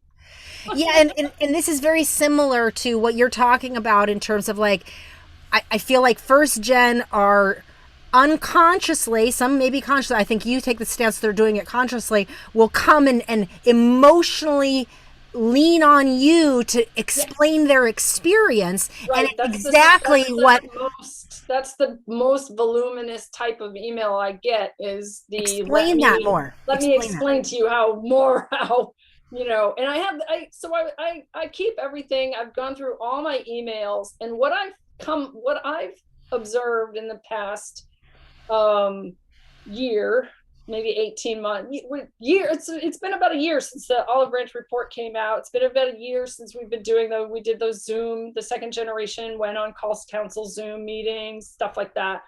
That I realized I'm looking back at things from a decade ago or more and saying, wow, there's still the same people who emailed me then who still say the same stuff now, 10 years later. There's been no growth.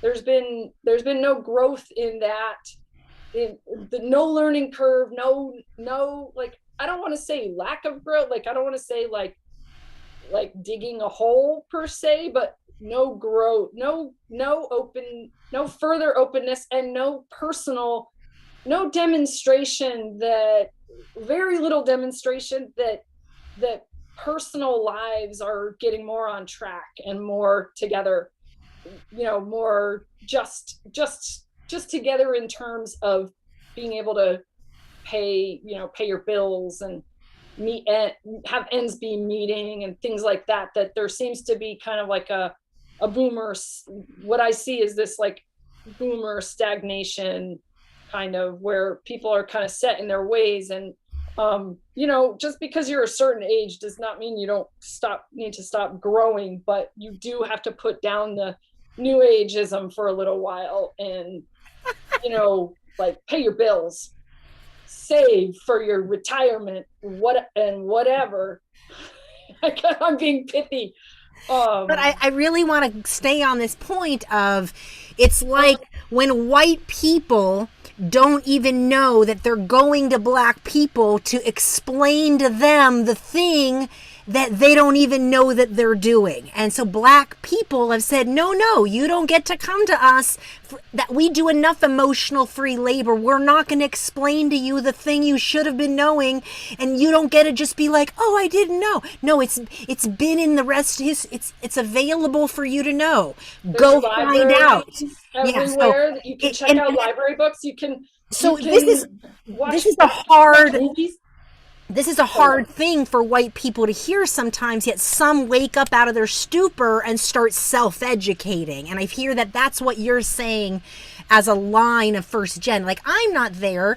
You're there, but you've been on this side of things, naming things longer. I feel like you've been examining trauma and in your relationship to the community and relationship to trauma-informed things longer. So your ability to take a stance in a way and set a boundary, it's helpful to witness, because what I hear you saying is first gen come to you and basically are puking up their experience to get some sort of like, let me explain why my situation is so unique and la la la la la la la la la, and then you realize there ain't nothing unique about that, sweetie.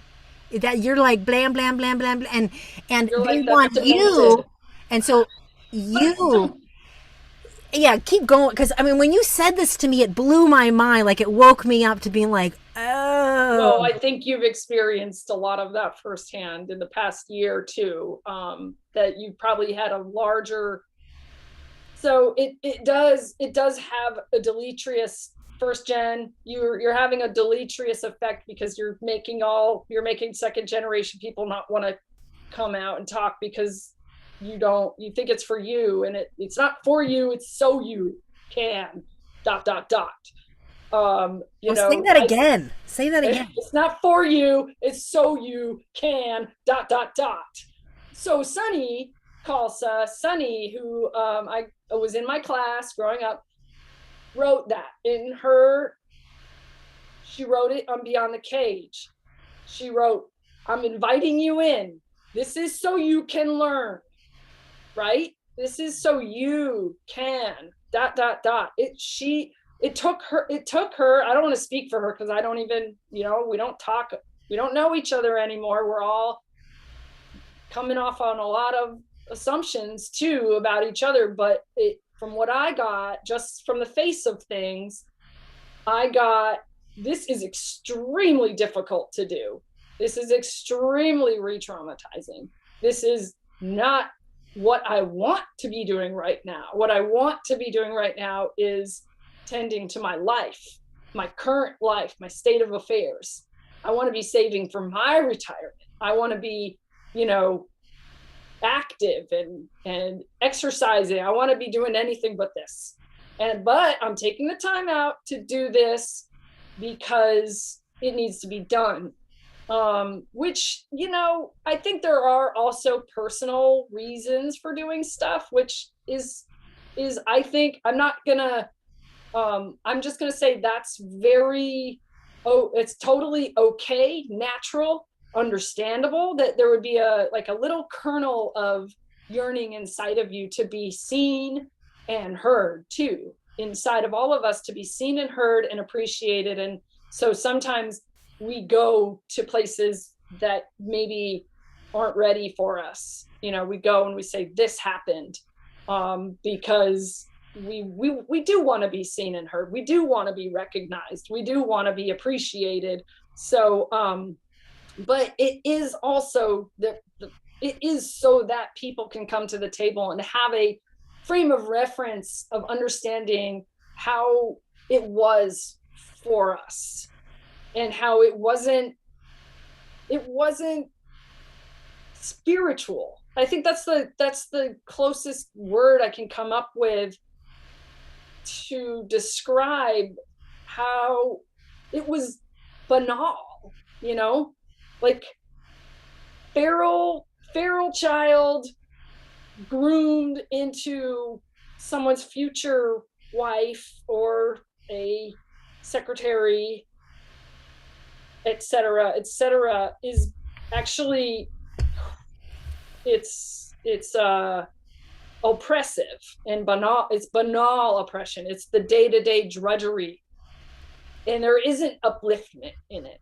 There isn't a feeling of getting euphoric from satanama, whatever, I don't know, you know, like it's not, there isn't a euphoria with it. It's drudgery, it's crap, it's shit. It's like wading through sewage or something. It's not. So I think for our generation to come forward and say, we're not here to talk about the technology and the upliftment and the woo-woo, the stuff, because to us it wasn't that. It was very real. Even the moments of upliftment that I experienced personally didn't come from 3HO, you know, like they came from the generosity of the little tiny Gurdwaras in Punjab that had nothing but still came out and gave us longer when we just showed up, you know, like it was those, there was upliftment, there were feelings of you know, connectedness, I guess, but it's, you know, I still don't like to use the word spiritual because it didn't feel like a spiritual awakening of any kind. And so we're trying to say the groundedness of our experience is what matters here. So we're asking, remove the visions for a little while. And then so it doesn't take 2 seconds later to somebody come up and unburden themselves about the vision they had. I had a dream about YB, and this is blah, blah, blah, as if we should all be feeling a little I had more a nightmare liberated about YB. Do you know how many times some sort of person came up to us and told us our whatever, right?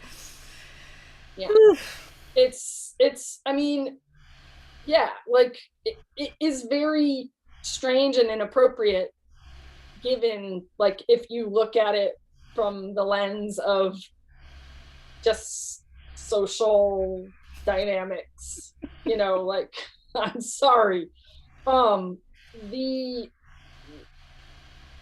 the the way here, I'm gonna read this and say the reason why I'm reading this is because it illustrates what we're talking about better than what we can talk about for another 45 minutes or whatever. Okay. Okay, so Okay. this is an example of a letter that Narankar received as a writer of a blog called Rishinaths, and a first generation parent wrote this to her. This is the context. Okay, so I'm going to skip past the beginning. So this is a parent of, they had two kids and they were around the same time that I was at GNFC school.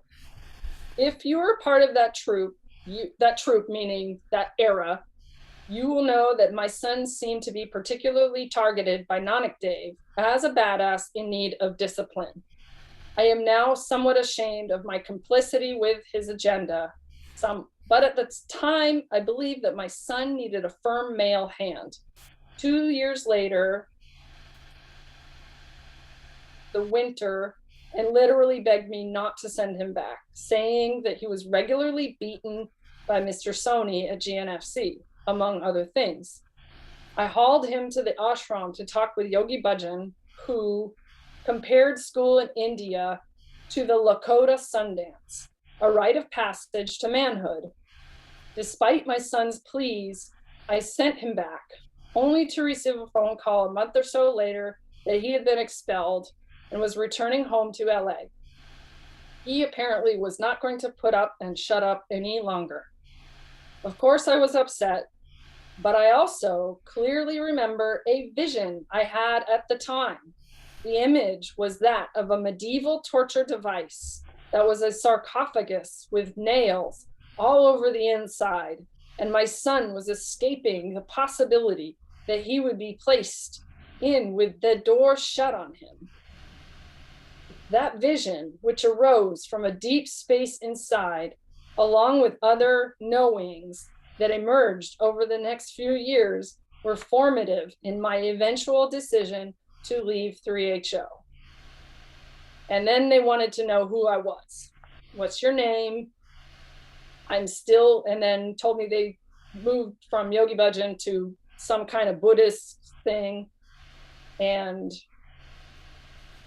etc. Some spiritual blah blah. Okay, so that's so what's wrong with this picture? So much, but go ahead. Oh.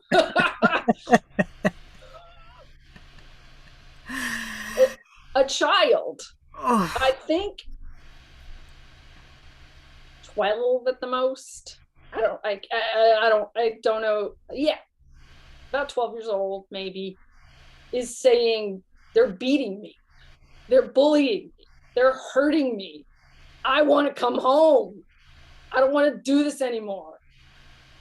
What happens? They get marched up to Yogi Bhajan, and Yogi Bhajan says some bullshit and forces him to backtrack, and overruled. He says, overruled, Mom, you got to send him back.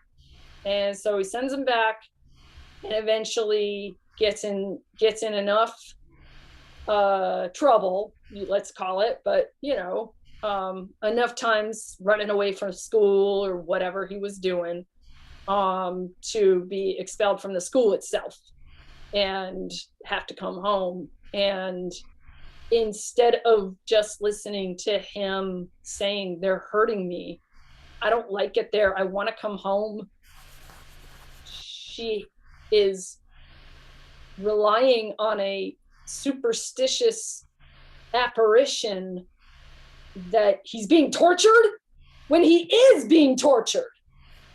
He is being tortured.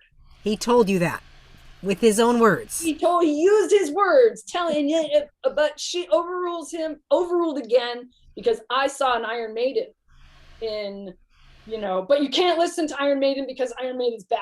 Yeah. Paul said that too.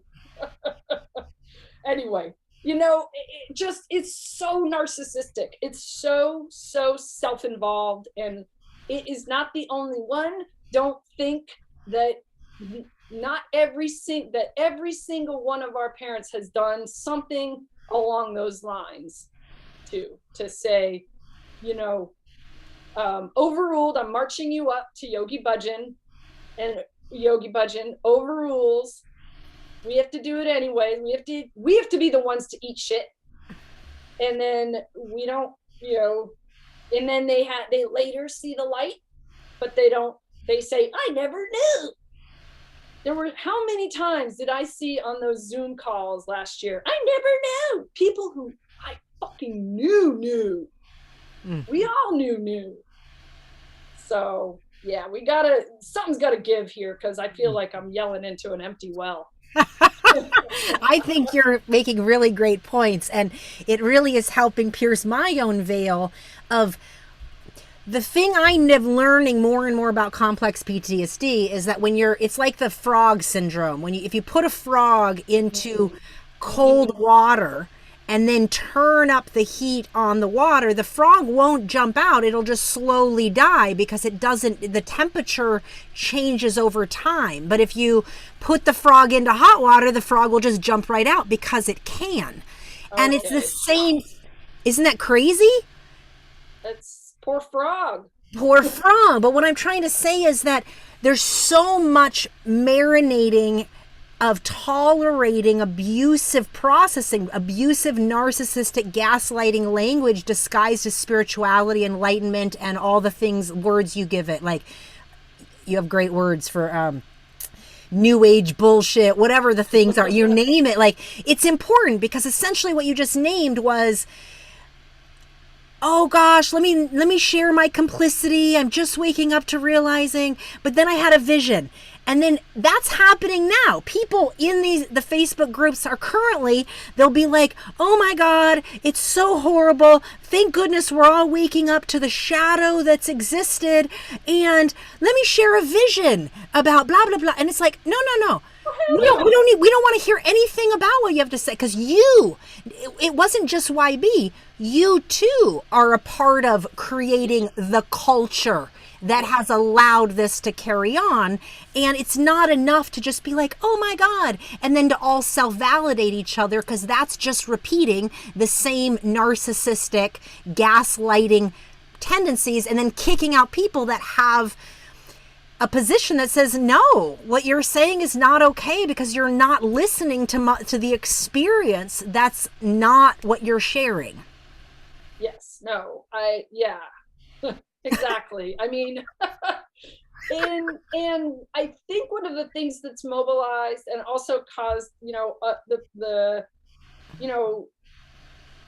I think that the divergent experiences of people who join 3HO willingly through whatever circumstances that took place. Like, I'm not saying there isn't a level of coerciveness and manipulation that gets somebody feeling like they can't leave a cult, or that they're in a cult and those beliefs matter more than anything else. Like, I'm not saying that there's not a mind fuck with all of that, but it is fundamentally different, and the distinction does need to be made between people who are raised in it and the people who chose it. So when, it's sometimes I think like I would say like our concerns, and this has been happening, if people are interested, the International Cultic Studies Association for a really long time has kind of just swirled around, if I can be critical about it, they're wonderful people, they're good, they matter, they do good work, but for the longest time the experts have kind of swirled around with the phenomenon of like sort of the convert kind of the people who join high demand groups, and with a really not insufficient lens on the people who were raised in groups who were kind of,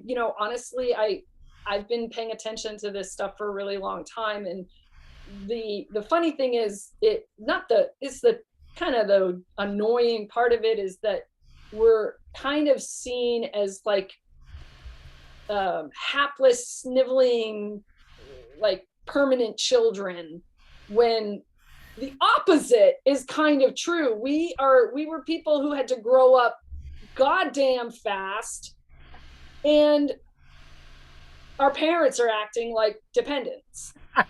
And so it's still taking a lot of work for people, even in the broader sense of cult studies and cult scholarship around high demand groups, to really adequately address what happens with people who are born and raised, because there is a fundamental distinction, and yet it actually hasn't been studied sufficiently. So basically the way our treatment is kind of revolves around complex post-traumatic stress and other developmental issues that come up around having to basically be your own advocate from childhood on, and kind of, you developing such a toughness around life that it doesn't, you don't quite get to be vulnerable at times, and like a total adapter, adapting to any situations, and a whole identity around the power of adaptation, like what you talked about, the chameleon thing. I thought that was so fascinating. Being able to adapt, but that's not exactly, you don't wish that on somebody, really. And as much as it's a strength, it's so lonely. It essentially isn't meeting very deep levels of our humanity that we haven't, as a high demand group of kids, say, we didn't even know that was possible. Like, I look at some and I'm just kind of like, oh, yeah. You just don't even know. Deer in the is that safe? Like, how I've had to recognize how regulated I am to chaos, and how regulated I am to uncertainty, and that while that's amazing, and it makes me a great traveler, and it makes me really great to kind of go in and out of culture, and it also is profoundly lonely because it isn't actually letting people into my interior where I really want the most amount of intimacy, right? And so I had to kind of pay attention to working with my nervous system in a new way to create new definition of safety, because my recognition, what my nervous system recognized as safety, wasn't safe. It was unsafe. Right. And it can lead through to, like this is where the second generation can do a profound amount of good by validating those reckless behaviors that all of us have fallen into because of that tough shell developed. That's right, as a developmental response to these patterns. So for me, like, I definitely went through like, there's nothing I like, whatever. I in my 20s, I was definitely like wild and out.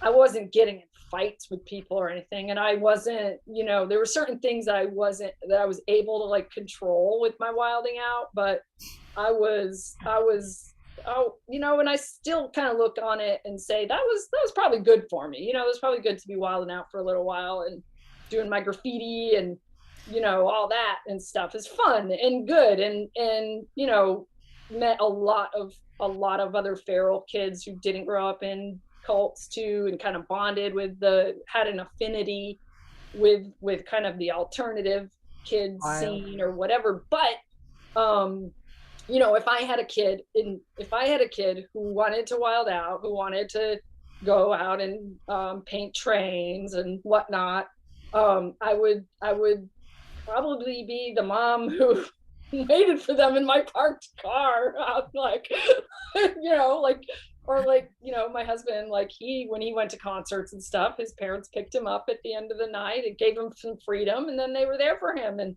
so when, like, it's kind of like so one thing we can do for each other is validate those tendencies and not say that those are bad or good, not qualify anything, like try to be super like, yeah, I can see how you would gravitate, I would see how you'd like that, I can see how that could feel good, I can see how that would feel good, you know what I mean? Like, I can see how that might hurt or something, like, even if like on the maybe on the I'm thinking like a psychosocial dynamic of like the second gen group, where for a moment last year there might have been a little more calling out of some bullying that we did to each other. Of course we bullied each other, Jesus Christ, I mean, look at us.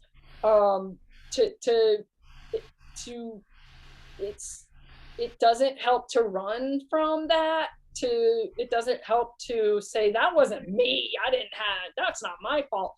No, it's to say, I can really see how that would be super weird and gross and awful at the time for you, being able to put yourself in somebody else's shoes, say, I can see how that would suck. I wouldn't do it today if I had a chance, if I could go back and do it differently. But like it's been so difficult to have like a boomer generation ahead of us, or whatever age they are, failing so hard at taking responsibility, that's been modeled for us for such a long time. And we actually think not taking responsibility protects us, when one of the best things we can do in our lives is to learn how to eat shit once in a while. Oh man, that's my bad, I fucked up, I'm so sorry. It actually feels really good. You can do it, you can try it. You could try it in your daily life when you're late for work.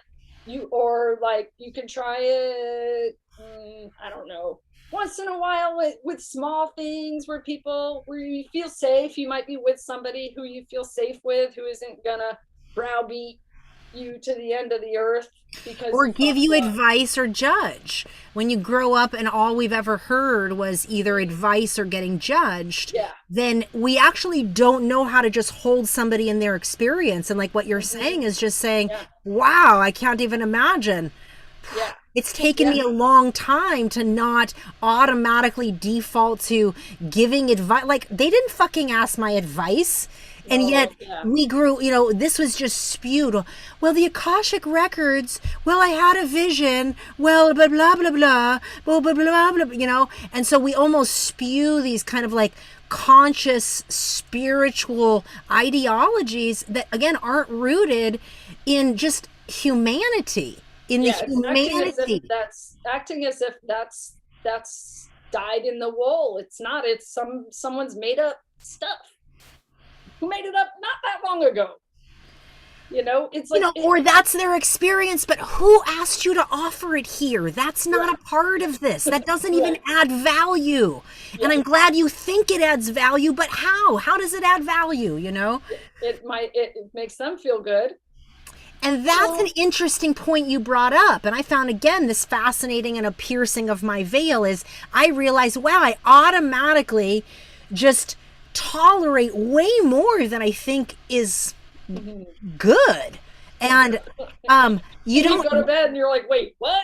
But and not just in relation to, say, first gen, second gen, but you give me a good lens for that, because, wow, just like, no, we shouldn't have to explain this to you. But the fact that you're still categorizing it into a light washing, neutral language, or just putting it into the YB's fault camp automatically is showing, wow, what level of responsibility are you taking for 20, 30, 40 years of your life of non-self-examination and non-self-awareness, when the yoga you've been practicing is called the yoga of awareness? You are the adult. Yeah. You. So if you were the caretaker enough to take care of me when I was 5, then you have to start owning that fully. And so, like, you're talking out loud that that's a narcissistic quality. Can you talk Yes. more about that? Because you're essentially, they're recentering their own story as a way to kind of Hmm. get an okay pass that says, oh, it's okay that you didn't know all those years. Hmm. Can you paint this Well, narcissistic, like you name it in a way that like hit me, I was think like, I name whoa. it so blunt. I think it's like been very difficult for me not to be super blunt, but I tend to look at every person in 3HO with some level of narcissism on some kind of spectrum, it's not, everybody's different, everybody does things differently, but of a navel gazing that is very self-serving, and it the most difficult thing about that is that it's almost, for some it's okay, it's tolerable, but others it's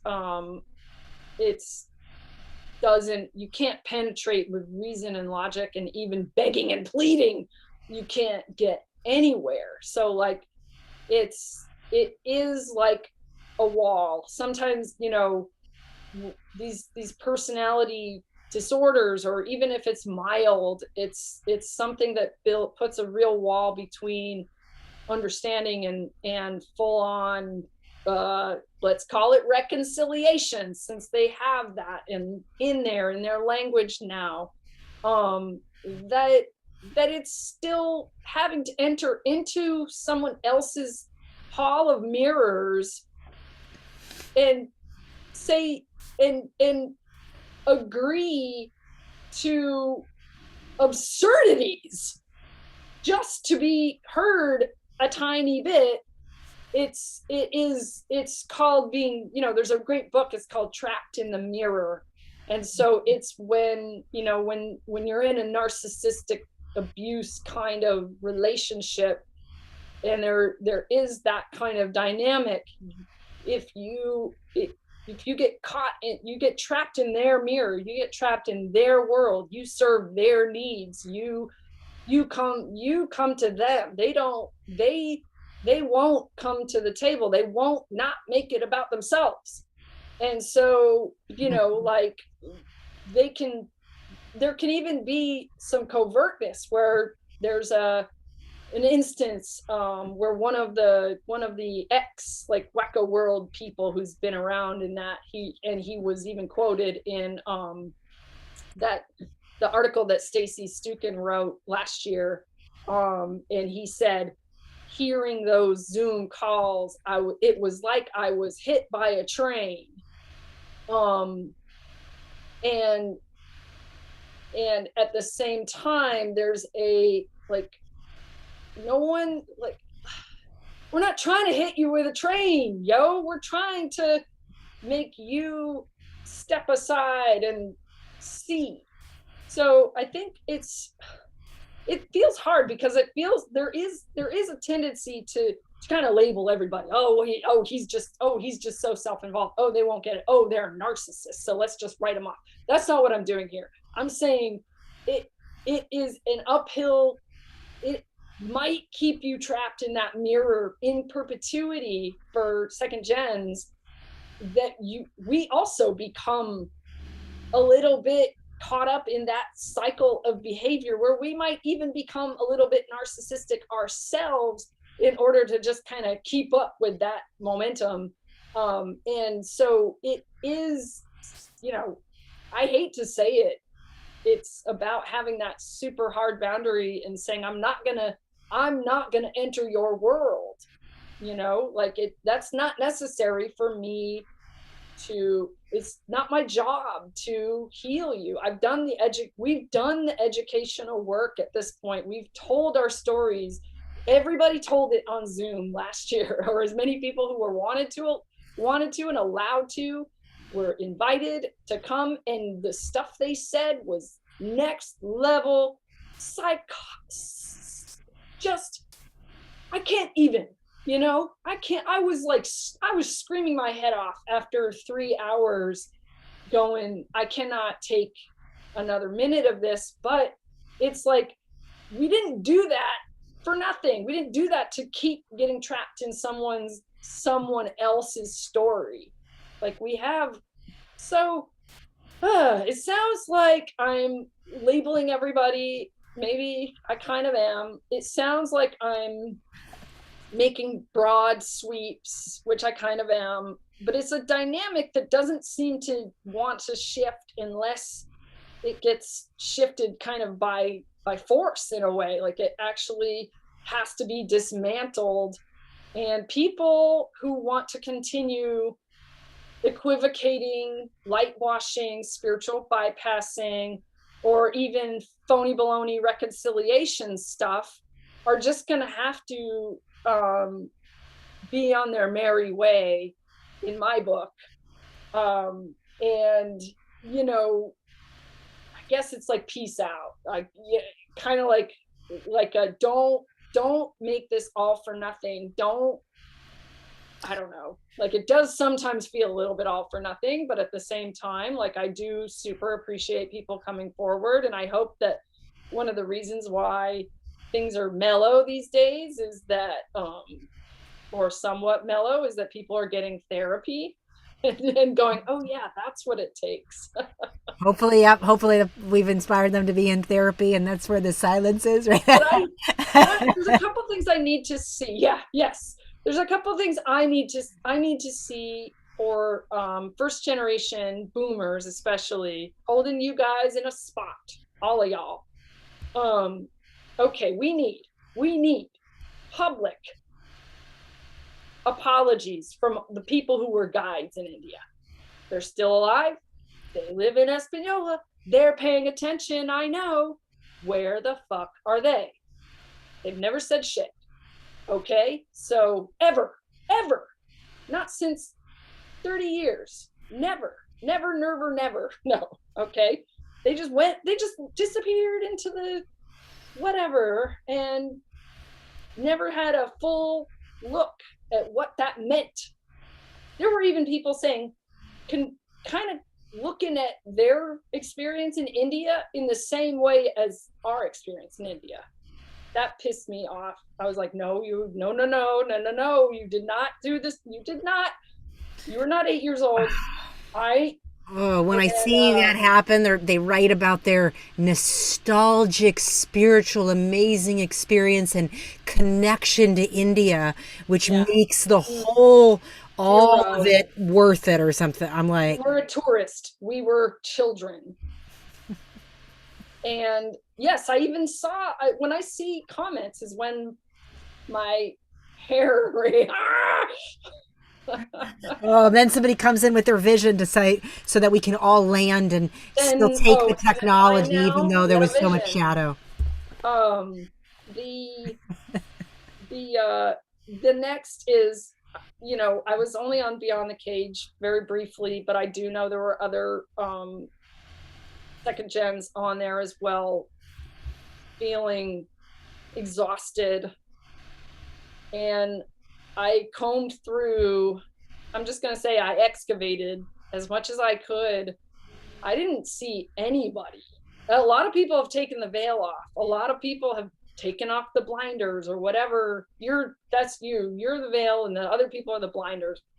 So a lot of people have taken the blinders off, but how did none of them send their kids to India? No, you need to say, I did this. I chose this for my child. I sent my kid to India. It was a lot of, not me. I didn't do it.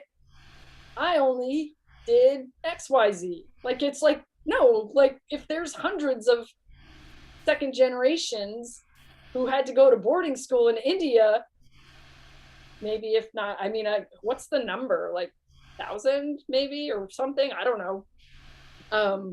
Then there's obviously 2 parents for every one of those kids. Where are they? Why didn't they say anything about, just say, like, I sent my kids to India. It was wrong to do. I don't recommend it. I asked, specifically asked my own mother a year ago. I said, I can't believe that school is still there. I can't believe why, what are you looking at the stories happening about this school? What are you kidding me? And I was like, a lot of this stuff I've been living my life. I don't know until someone says it out loud, until someone tells me. And then I'm like hitting the roof again in a state. And I'm like, I can't believe it's still there. What's going on? Why? She goes, I don't think it should be. I'm not for boarding school. I saw what it did to you guys. I don't think it should be there anymore. I said, well, why don't, she goes, and then a whole bunch of people in the ashram also feel that way. And I'm like, well, why don't you say something? And I said, can I depend on you to form a group that calls for the shutdown of this boarding school? Will you do that for me? And I think the answer was a very non-committal maybe. Which means no, probably. I don't know. I haven't followed up because I'm just like, I don't want to follow up on something that I kind of know the answer to already. If anybody hears of a group in Espanola that's calling for the shutdown of Medipedi Academy, fill me in. I'd be curious to know if such a thing exists. But it's like that cult goes back to what you've pointed out so many times, of a culture of silence, of not wanting to be the buzzkill. Right, exactly. Not wanting to be the buzzkill. And also where this gets very infused is that because we have such incestuous relationships, one person speaking out influences a ripple effect into other families and friends that we love, and nobody wants to disrupt somebody else. And so we stay silent as almost a noble way to not be the disruptor. But what if your freedom and what if truth lives under the disruption, not in the neutrality of pretend it doesn't exist? Because as children, if we grow up watching things happening and then no adult talks about it ever, then what we learn is to not trust our instincts and our own body. And so these things aren't things that we uniquely struggle with. If I learned anything in the last year, it's we collectively have very deep-seated, complex PTSD issues around trust, attachment, communication, honesty, truth-telling, lots of other things that aren't our fault. The more, if you were raised in, the more that's enmeshed in you. Those that came in, you chose to stay in a stupor on some level. And yes, I understand trauma and that your brain actually may not remember right now, but you can still do the necessary things to start recalling and owning and take responsibility and apologize and stop projecting and gaslighting when things that are spoken make you uncomfortable, because that is such a normal. We have these narcissistic qualities in us because we grew up in it. We grew up. And, I got to give credit. I see our generation doing an incredible amount of excavating because we do want to live in the world, the most of us. I do think that. I do have hope. But we also are not interested in enlisting ourselves to care for 80-year-old parents who did not want to pay attention to what's happening in their lives. Right? They're gonna be 80, they're gonna be 90, and I don't think nursing homes in India are necessarily on the table, but we don't want to be there. We don't want to be caught. We actually, a lot of us are just beginning to start to feel like we're living our lives growing up. There's been a delayed adolescence. Yes. For sure. That might be that wild and out. That might be that and it might be worth it. It's gonna happen, but it's okay. I just want to say it's all okay. It doesn't come with judgment. And trauma But healing's okay. Whatever right, stage you're in is okay. Like, absolutely, we're yeah, not putting any person down at whatever stage, but recognize it as stages of trauma.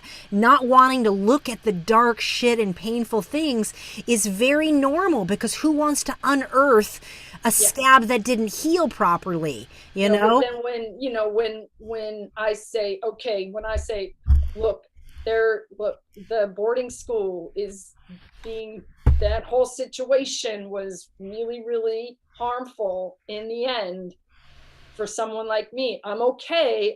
I'm okay, but it is harmful regardless. Doesn't matter what the outcome is, the act of it is harmful. And then to have a parent come back and say, well, I had a hard childhood too.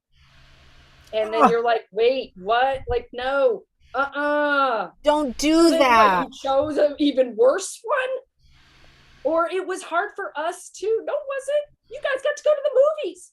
You guys got to eat pizza. We did it. We ate bugs, rice with bugs in it. Okay, but pause. Even just to come back and say, but this is too. Let me tell you about my upbringing. Like what is so, I want to put it back into the black white context, because it's Mm-hmm. so hard to understand why that's not okay.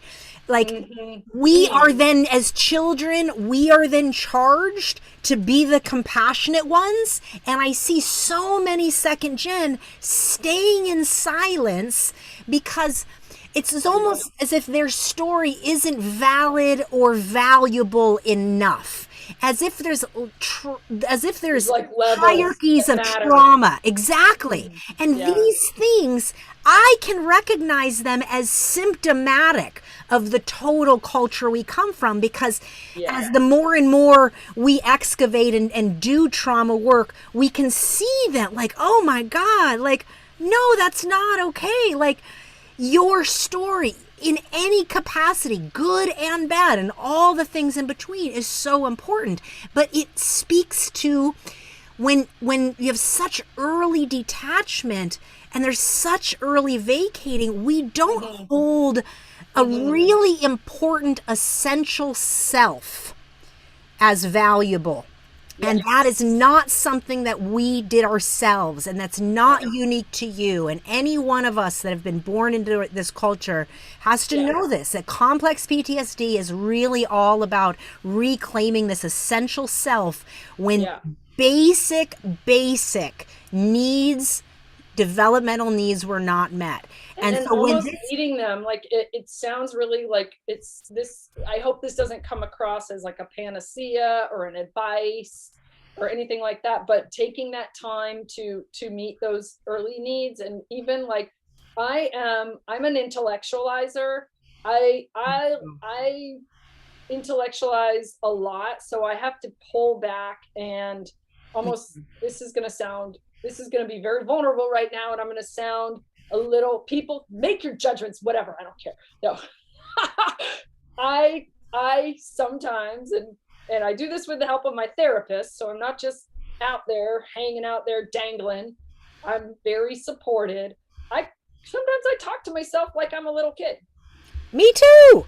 I'm Yeah. actually talking to my inner and outer critic, and this is a part of therapy. It's a part Yeah, of us it's part of the retraining. internal family systems kind Yes. of style therapy. And and because I'm such a hyper, my brain moves really fast. I'm really good with words. I know I can articulate all that stuff. I can tend to kind of bypass the feelings happening inside of me, the real, like the kind of what do you call it, almost like pre-verbal I call it a pre-verbal default. feelings. Like, So it's it's kind of like pulling back. And I have a little, just to get a little bit into, if this is helpful at all, I have a little, it's kind of like sand tray therapy, but I just use little Lego pieces, and each one has their own, um, like little part, they're assigned little parts. So I have like graffiti kid, and the like the helper, the manager, all the these different, placator. Mhm. the yeah, like the scared one.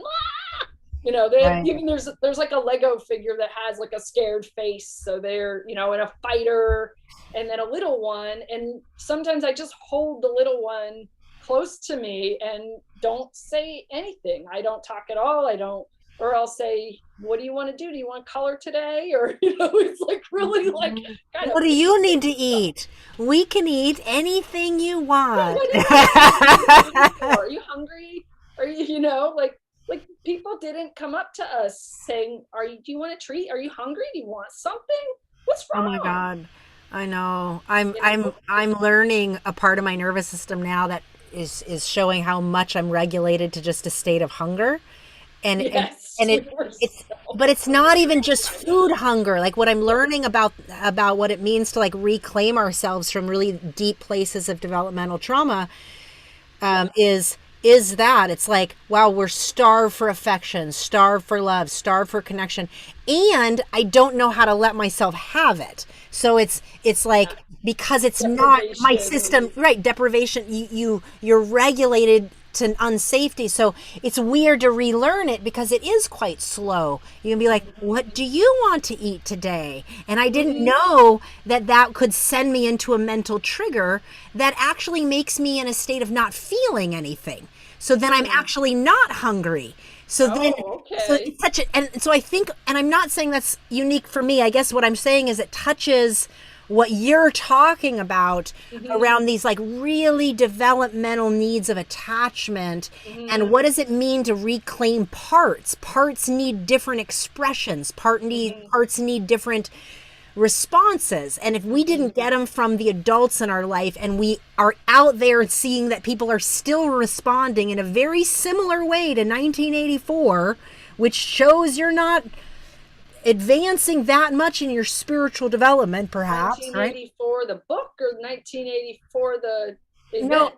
I don't mean either. Oh, the year, just the I general. just mean like what you commented on around watching people respond a decade later very similarly, saying, Oh, oh, I right. didn't know. Got it. So like I see the same language that I remember from the 80s happening, as if people aren't advanced. Like, but how come as a kid, if I picked that up, you had to know it too? There's just a part of you that doesn't remember. So as Maybe. I mean, it's hard because like I that goes back to what I would like to see in terms of responsibility. Now I don't need to see it. I don't need to see it to for it to happen. So I don't need to be on a message board or group or even on Instagram or Facebook to know that people are being heard and helped and seen. But so for the our boomer parents to take baby steps towards learning how to take responsibility.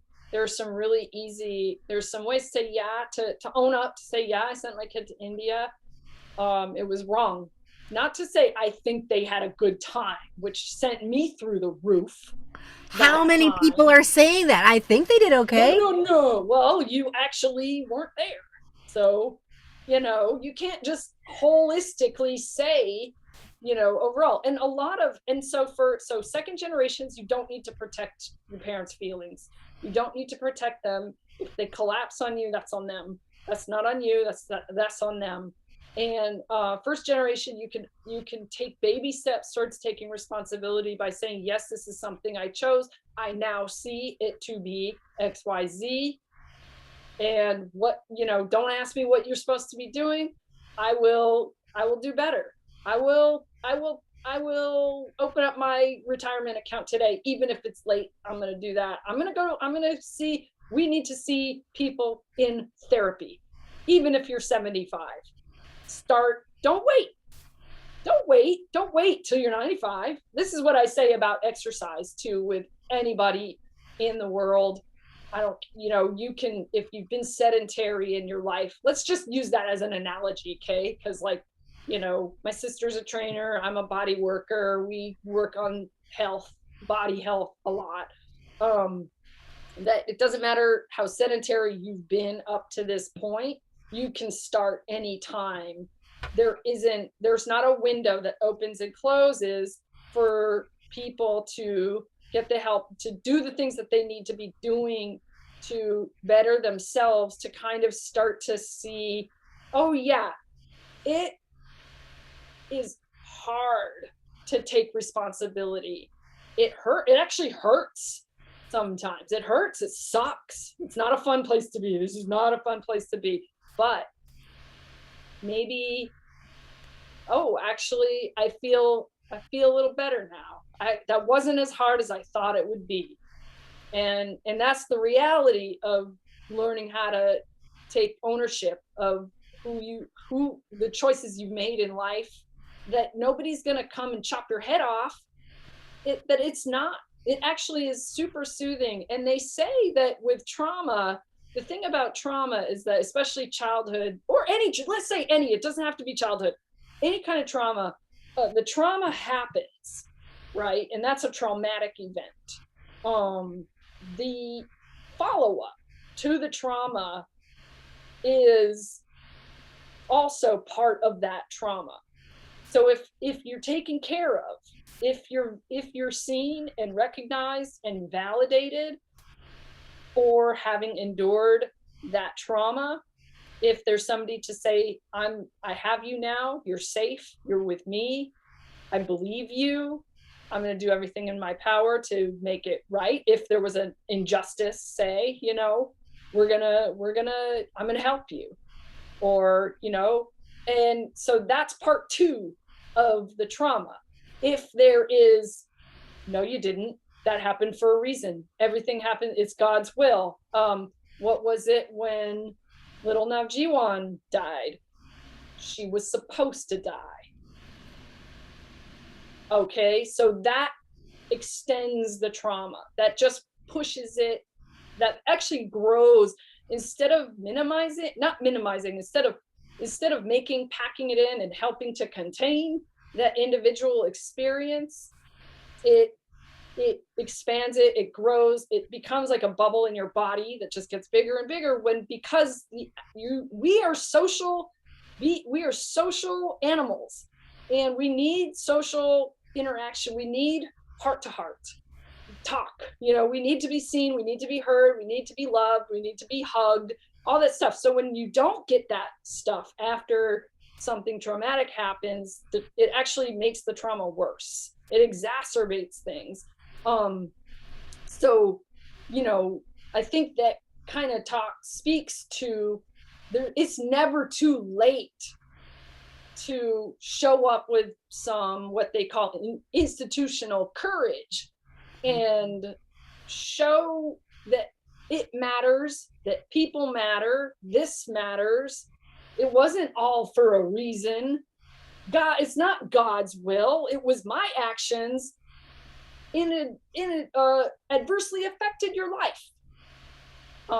And someone might find that it feels, for the person to actually take that responsibility, it might feel better. It might feel okay. No one's gonna push you off a cliff if you say those words. But I haven't heard those words said.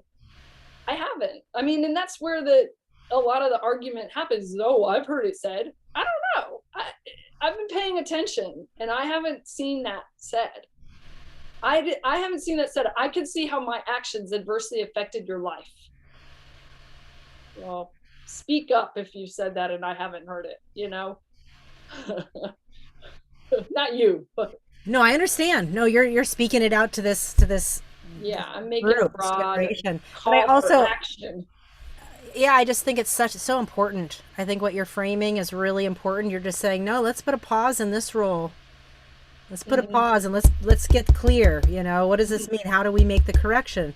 And it starts inside. It starts with acknowledgement, like just plain acknowledgement, and choosing to say, I was a part of the trauma and I'm not going to carry this forward. I'm not going to keep re-traumatizing unconsciously because of my ignorance, because I keep spewing the same thing that has been spewed to me, and I haven't done any work to actually land or ground it in reality. I'm still spewing teachings as spiritual wisdom, as if that's supposed to advance any of us forward, when really right, it's caused a lot of abuse. Yeah, it's on each of us to decide, I guess. And like, I do think that I'm hoping that the fewer and fewer, the smaller and smaller this pond gets, the less this culture of abuse gets advanced in the world. But for each kid that gets sent off to boarding school is a dice roll on someone's life, a life that matters. And I really think about, some of the interviews we did with the younger generations of our generations, and that, we're in like the D block or Mitty Pitty or whatever. And, there was so much language for so long through the 90s and 2000s, but it's different now. It's different now. It's different now. These kinds of things. And I just find it so fascinating that this first 30 years of absolute things not good, money laundering, all these things that are exposing that were absolutely known along the way, but kind of gleaming the good instead of talking about the bad was the road. And then because of that, amplified on steroids, a bully culture that was not only repeating what we knew happened at GNFC that never got discussed, and then amplified. And so I love that you take a stance of exactly the shut it down. I just value you having the courage to know exactly what that stance is and calling people out on really naming it for what it is, because it's important. What I see more is people trying to say, well, if this is acknowledged and this is acknowledged and this happens, then I think it could be good. Well, while that's wonderful, these things aren't happening. What's happening is more silence, a bulldoze forward as if everything's okay, and nothing's changing. So if we don't look at the reality of what's taking place, the if then isn't a stance. It's not neutrality. That is not neutrality. It's called light washing. It's saying nothing happens. Let's give it to YB. Let's meditate on it. And maybe it'll change. No, we have 50 years of showing not only will it change, but it will systemically repeat itself in predatory ways that are amplified to what YB did. There'll be glorifications and also revisionist history. So what I've noticed in the Mitty Pitty generation, say the age group of they might be hitting their 30s at this point, from the people I've talked to, is that my cohort, who then became their teachers, revised things just so that GNFC would seem worse than Mitty Pitty, GRD, Mitty Pitty Academy. Oh, GNFC was a hellhole. Mitty Pitty Academy is really nice. Okay. Glorification. So when, there was someone who I sat down with on the phone for a while and explained to her what our day-to-day life was like at GNFC. And it's really hard to be like, well, okay, so yes, it was like a jail. It was like living in prison. It's institutional. It's institutional, and it's in India, and so it's rife for all kinds of manners of fucked up shit to happen. But here's what our day-to-day life was like, and how vastly different and more secular it was. Kind of, I think in a way it kind of, hopefully, I don't want to put words in her mouth, but hopefully it kind of helped her see that there were some stuff that we were actually spared of that helped us kind of get out into the world and not be dependent on the yoga stuff. But that's not happening now. You mean that's not happening? There's more yoga. There's more New Ageism. There's humanology. Can we all just stop for a moment? Come on now. You cannot enroll in a university with a humanology class credit. Ever. It is not a subject. It's made up. It's some made up shit. Humanities. Go to college, study the humanities if you want. You'll see the difference. That's all I can say. God damn it.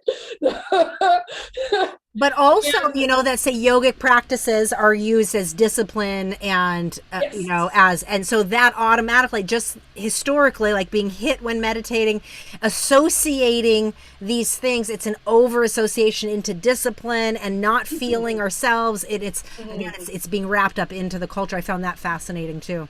Right. It's part now, it's a requirement of graduating from that school, Right. which is on pause, and let's just say permanently shut it down. I'm not going to take that back, and I would like to see our parents' generation, Jump on one, it. speak up about that. I have not.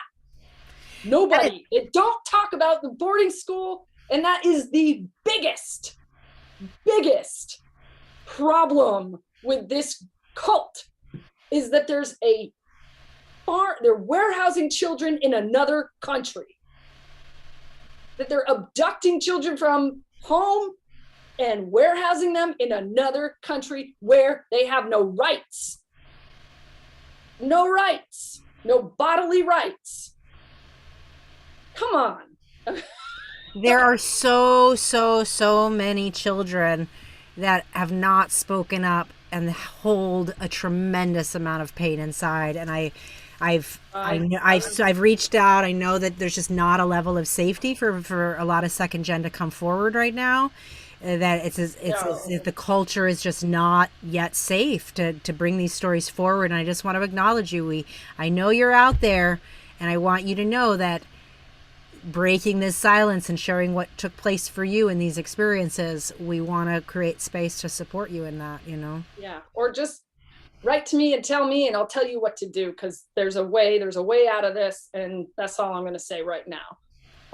The other thing, so we've all seen how ragey each one of us individually gets when we start talking. Like, you've seen me rage, that we're going on there's a long I conversation, know we and are really time conversing, is just sis. not real anymore. It happens every Time time. is I'm like, condensed. geez, how did 3 hours go by? But you can see the level, you can see how my body rages in and out. I come in and out of rage, I come in and out of shrinking back, and all of that.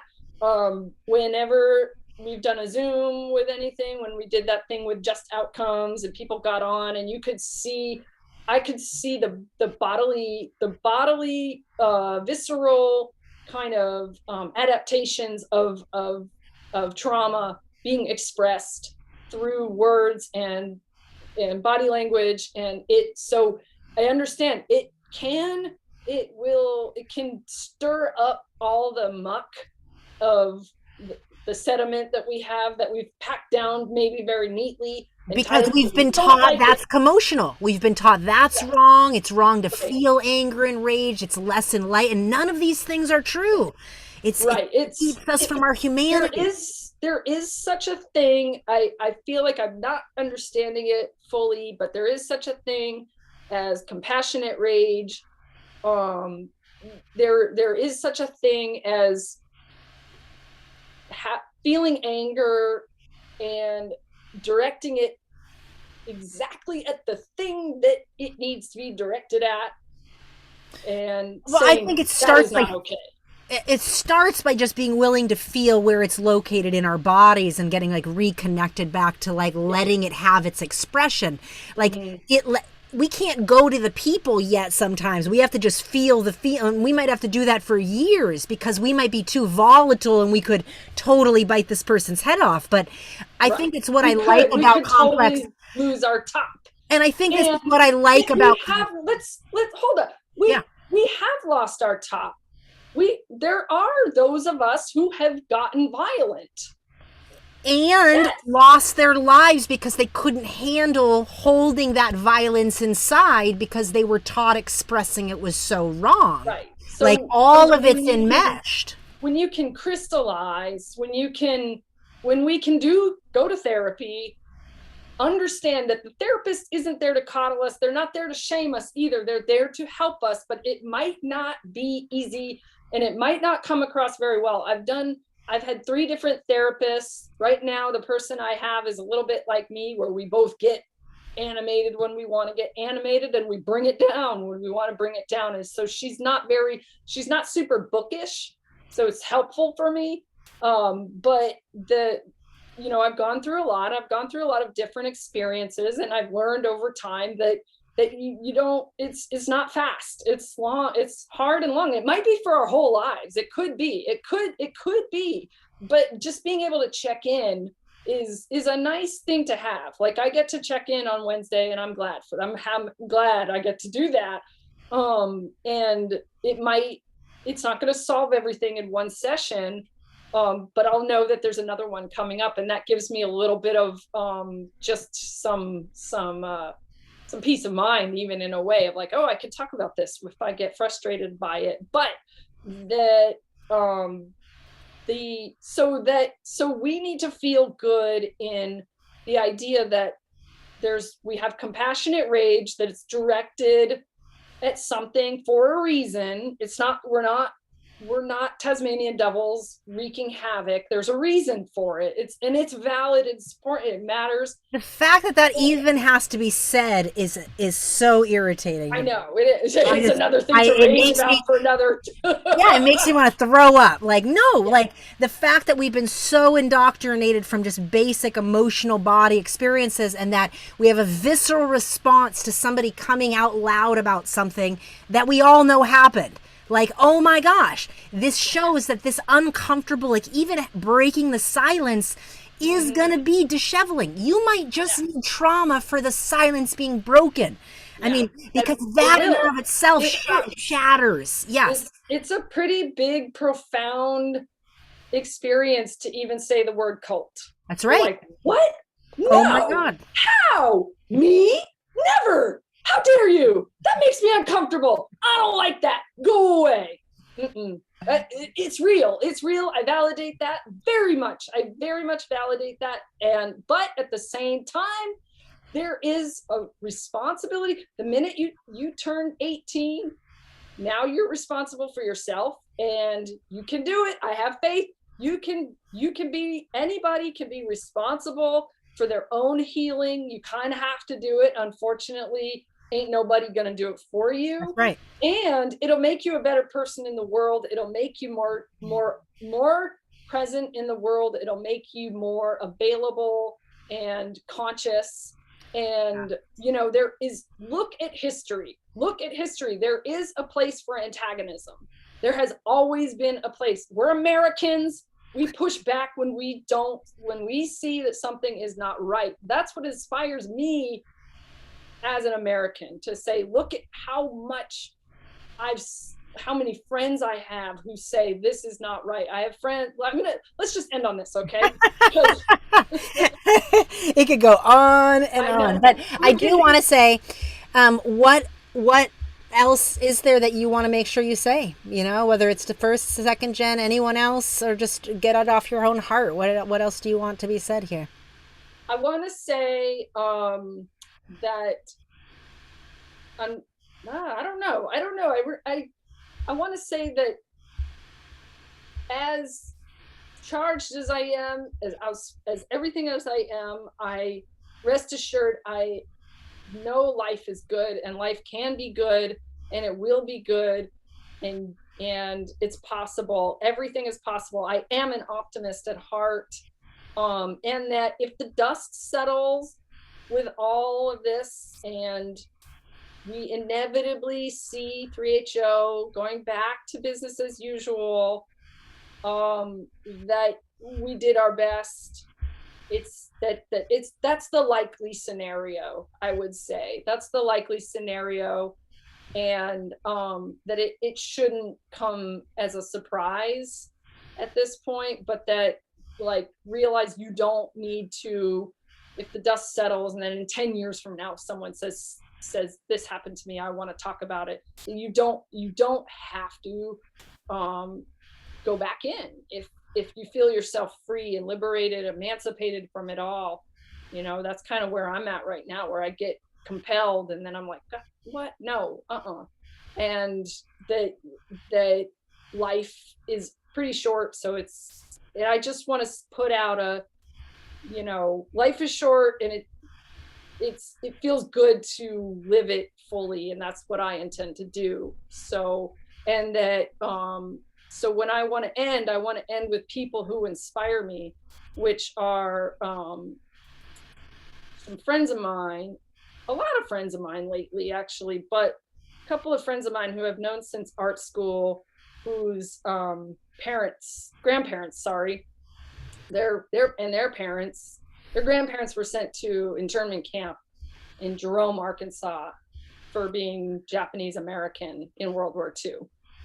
And that this was at the time it was done, it was a normalized phenomenon, and it wasn't questioned, and it wasn't broken up until it wasn't actually reconciled for the incarcerated victims of that executive action until the 1980s. The Supreme Court didn't actually overrule its constitutionality, but that the generations that followed didn't ever lose sight of what happened, and they didn't stop, and they're not closing the book on that injustice, and they're continuing to be active and vocal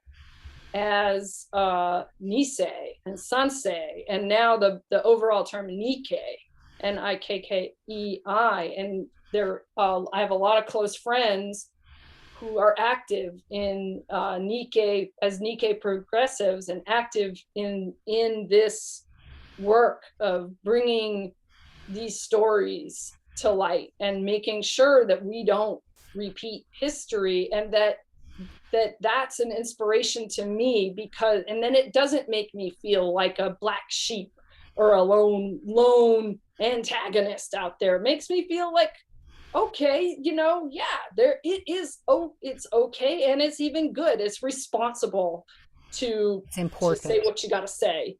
And no, people push back. People were really, I know someone who had, was given reparations for in her time in an internment camp. She had people come up to and say to her right off, no, that shouldn't have happened, and that you do have to face some of those haters every now and then, and we have thick skin, and it's still better to be on the pursuit of right and wrong, and right and wrong isn't that hard to decipher when you get rid of all of that spiritual bypassing, get rid of all of the equivocating, get rid of all of the justifications for your whatever is compelling you to act out in certain toxic ways. Get rid of all of that. Right and wrong is not hard. So yes. I just can't get enough. I really want to say I really appreciate the work you've put in, the foundation that you've laid on truth telling, being an antagonist, saying the uncomfortable thing. It's gonna, make the waters choppy, and yet I am so grateful, because I take these things, like when it hits me, I'm kind of like, isn't it interesting? And then what if I start looking at it from there, and I start doing something differently so that I could possibly see through a veil that I don't even know is there. And I just want to speak to that, in that when I shared my story, a very significant story happened to me, and that happened to be that, this life-changing moment that, has really been a part of my narrative around my own understanding of my masculine and feminine energy and stuff like this. And, we have very different stances in terms of how we glean the things from our upbringing, but it doesn't take away from me being able to receive what you were pointing out. And what you pointed out in that moment was, yeah, in that instance, this healer comes to you and offers you this wonderful whatever, beautiful, glad you had an experience. And I was like, yeah, me too. But the point that you made, which was so great, was the amount of unsolicited healers touching our bodies energetically, physically, this is not okay. And you know how normalized it is? It was so normalized that just the comment and my positive reference of this experience, which is wonderful, great, glad I could glean all the great positive things from it. The point, though, landed so strong for me that I got to just let it like reverberate and kind of crack open this proverbial positive view of something. And let me see. I apologize, because sometimes I can be so blunt that people are like, what? That makes me so uncomfortable. Great, but you are apologizing for being that way, but I wanted to point out that I think it's so valuable when one is ready for the dose of truth that their consciousness isn't letting them have. And if we can invite ourselves to let antagonists indicate to ourselves what's unearthed in you, what's there, because yes, my story, I still glean it as a positive thing. Like, it's helped me inform my life. Your point doesn't take away from what I know it informed for me. What it did. Even just the granular experience alone is part of the whole. So yes, not, and you know, it can even be looked at as a part of a part of something, you know. It can, I don't want to say neutral, but like neutral. I hate neutral. Not neutral, like you know, I don't know. Ambiguity is the closest thing I have to our experience, to life itself. Is that ambiguity is actually probably what sums it all up all together. Ambiguity is what we kind of look for when we make paintings. When I made my paintings from Shangri-La Girls School, those were all, the goal of those was ambiguity, to look past the black and white, look past the positive, negative, and think about the ambiguous, the way. And I guess that goes into larger kind of philosophical stuff that is bloody, you know, gets a little lectury, but for me, that's what helps a lot, is just like, okay, yes, there's a lot of it is just kind of layered ambiguity that we can notice, be curious about, and say, okay, yeah, you know, sit with why was that person so, I don't know, like I get super uncomfortable, but I have my own framework of understanding how to, you know, giving unsolicited advice and how that crosses a line. You know, well, and also but how normal that was, like the way that we learn to bypass feeling our feelings is to offer judgment or advice, and usually through a spiritual enlightened lens that links it back to YB. So and maybe even judgment laced, advice laced with some judgment. Definitely, and shame is in there, and it's actually wrapped in a pretty white bow or chuny, you know? It's all wrapped up in there, and it's so sophisticated, it looks like it's coming as compassion, but it's not compassion. It's predatory judgment and unsolicited advice. And when you constantly get judgment and unsolicited advice wrapped up in shame and pretty white lenses, you believe it, and then you internalize that, and then this you even think that that's how to go about it. Then you think it is, and it becomes so defaulted. I had to notice myself how often I give advice. I'm like, they didn't ask for that, and then I have to. But what I'm saying is, the work is us noticing that the very thing we can point out is in us, right? That narcissism, that predatory. And in this moment, when you pierced that veil for me, I could have gotten offended that you're taking a lens on a very important way I see my life. And it is an important way I see my life, but it's not the only way to see it. Oh, well, good. And that narrative helped me for a long time. Yet I was willing to say, wow, that's interesting. What she just said is really interesting. I didn't like it. I kind of felt it in my body right wait, here. Why are you cracking that? That's right. Why are you cracking my pretty little bubble of the way I've interpreted this? That has worked for me. Where it's like, I might have been a punk ass like comedic, like my way of coping in India was to be a comic relief, making jokes, making this and that. There's some people who didn't like that, and we had to reconcile.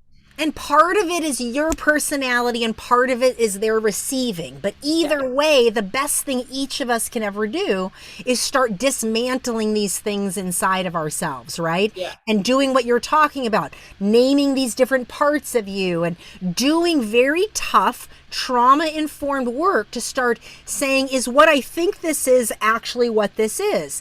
And when where I'm wanting to wrap and end this is just saying, when I let myself let that land, this uncomfortable comment coming from someone who I know is processing a lot of their own rage and expresses differently than me, and I could have judged that. Instead, I was just like, wow, what an interesting thing to say.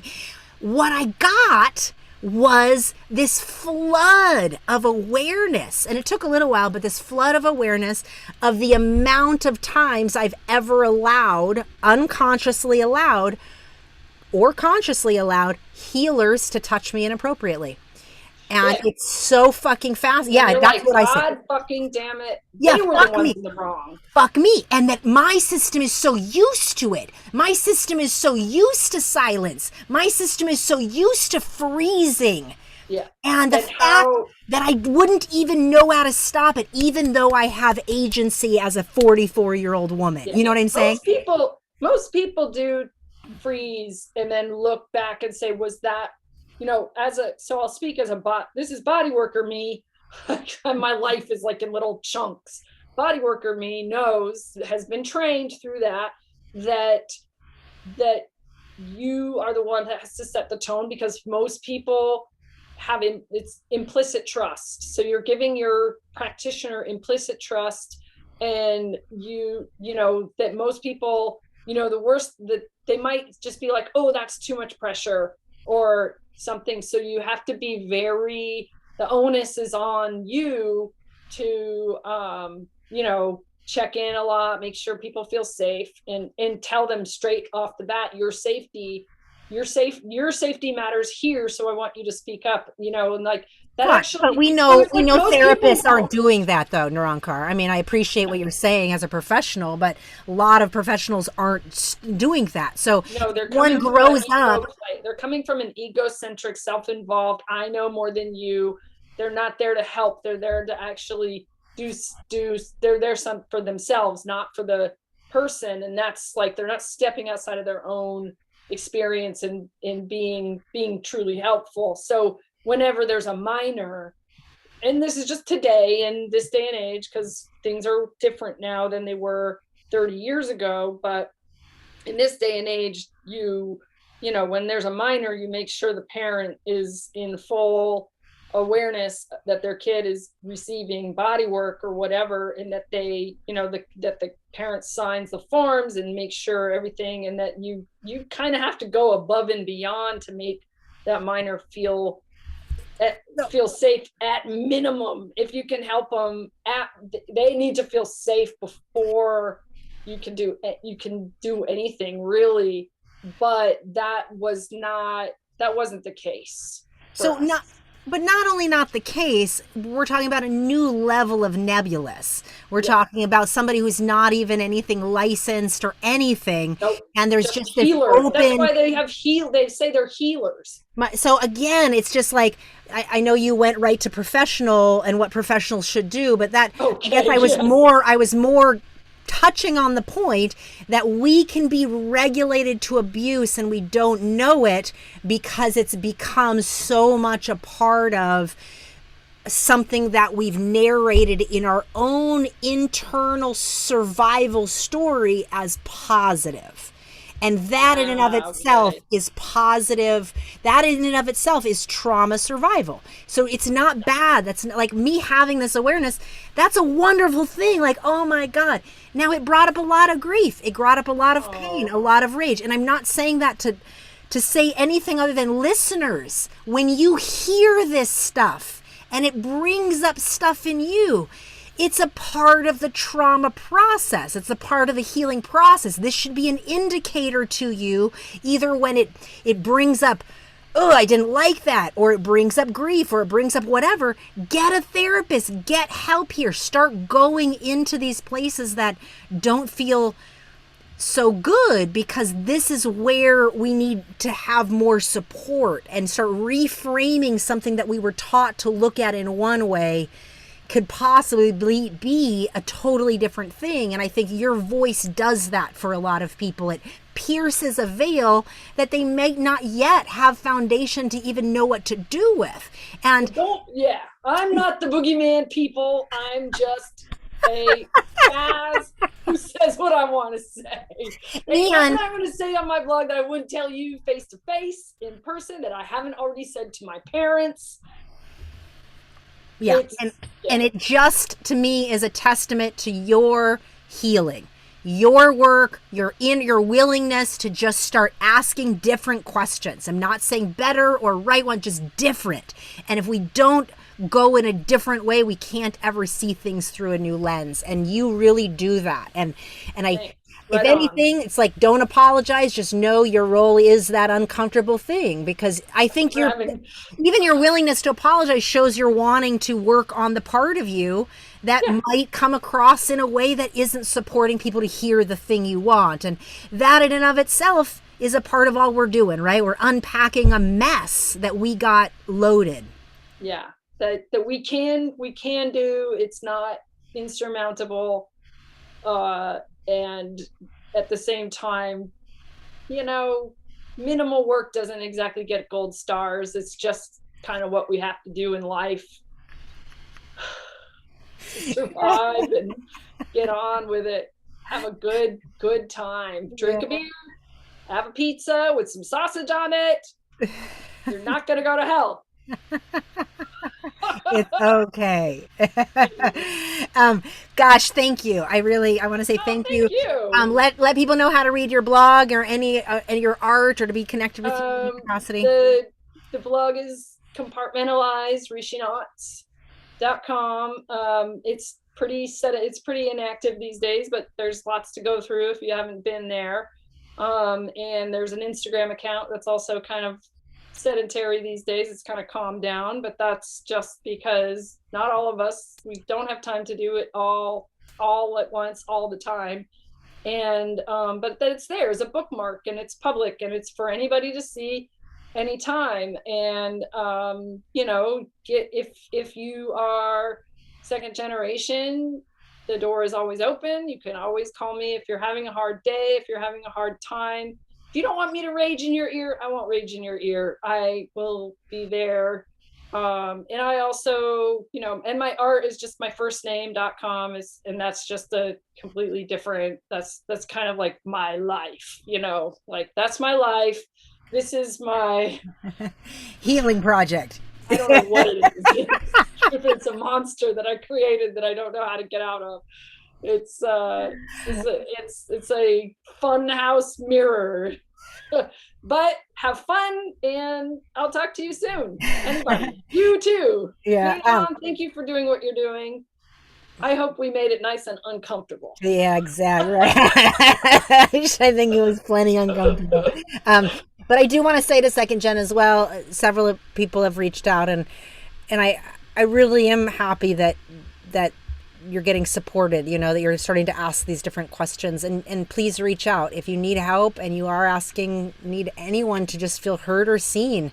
Sometimes it's just that. And don't hesitate to reach out to me directly too. I'm speaking to second gens. Yeah. And I really also want to just encourage you to share your stories. There's just so many of us that are just, in the code of silence, and it doesn't have to be it doesn't have to be live. We could absolutely record it privately, and then we just put it up onto the podcast. And so I'm just letting you know, because your story does matter, and I know some of you skip over the intentions, so I'm going to go ahead and tell you your story matters.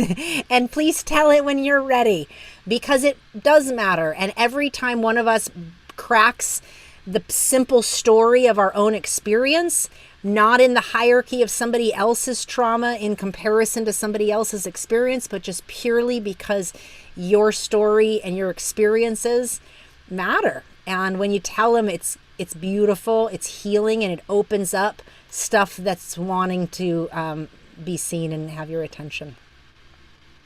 So tell us about your song, Nirancar. Oh, my song. I forgot about my song. My song. It's been stuck in my head for a while. It's a breakup song by Keisha Cole called Shoulda Let You Go. I thought it'd be perfect because it's a new song, not a throwback song, or it's newer. It's within the last 15 years. My aging self considers that new. It's just a R&B breakup song. It's got a little sadness, a little rage, a little everything. So, all right. Well, let's go ahead and hear Keisha Cole here. And obviously, we don't listen to all of the song, but you can follow the Uncomfortable Conversations playlist on Spotify to hear the full version of the song. Here we go.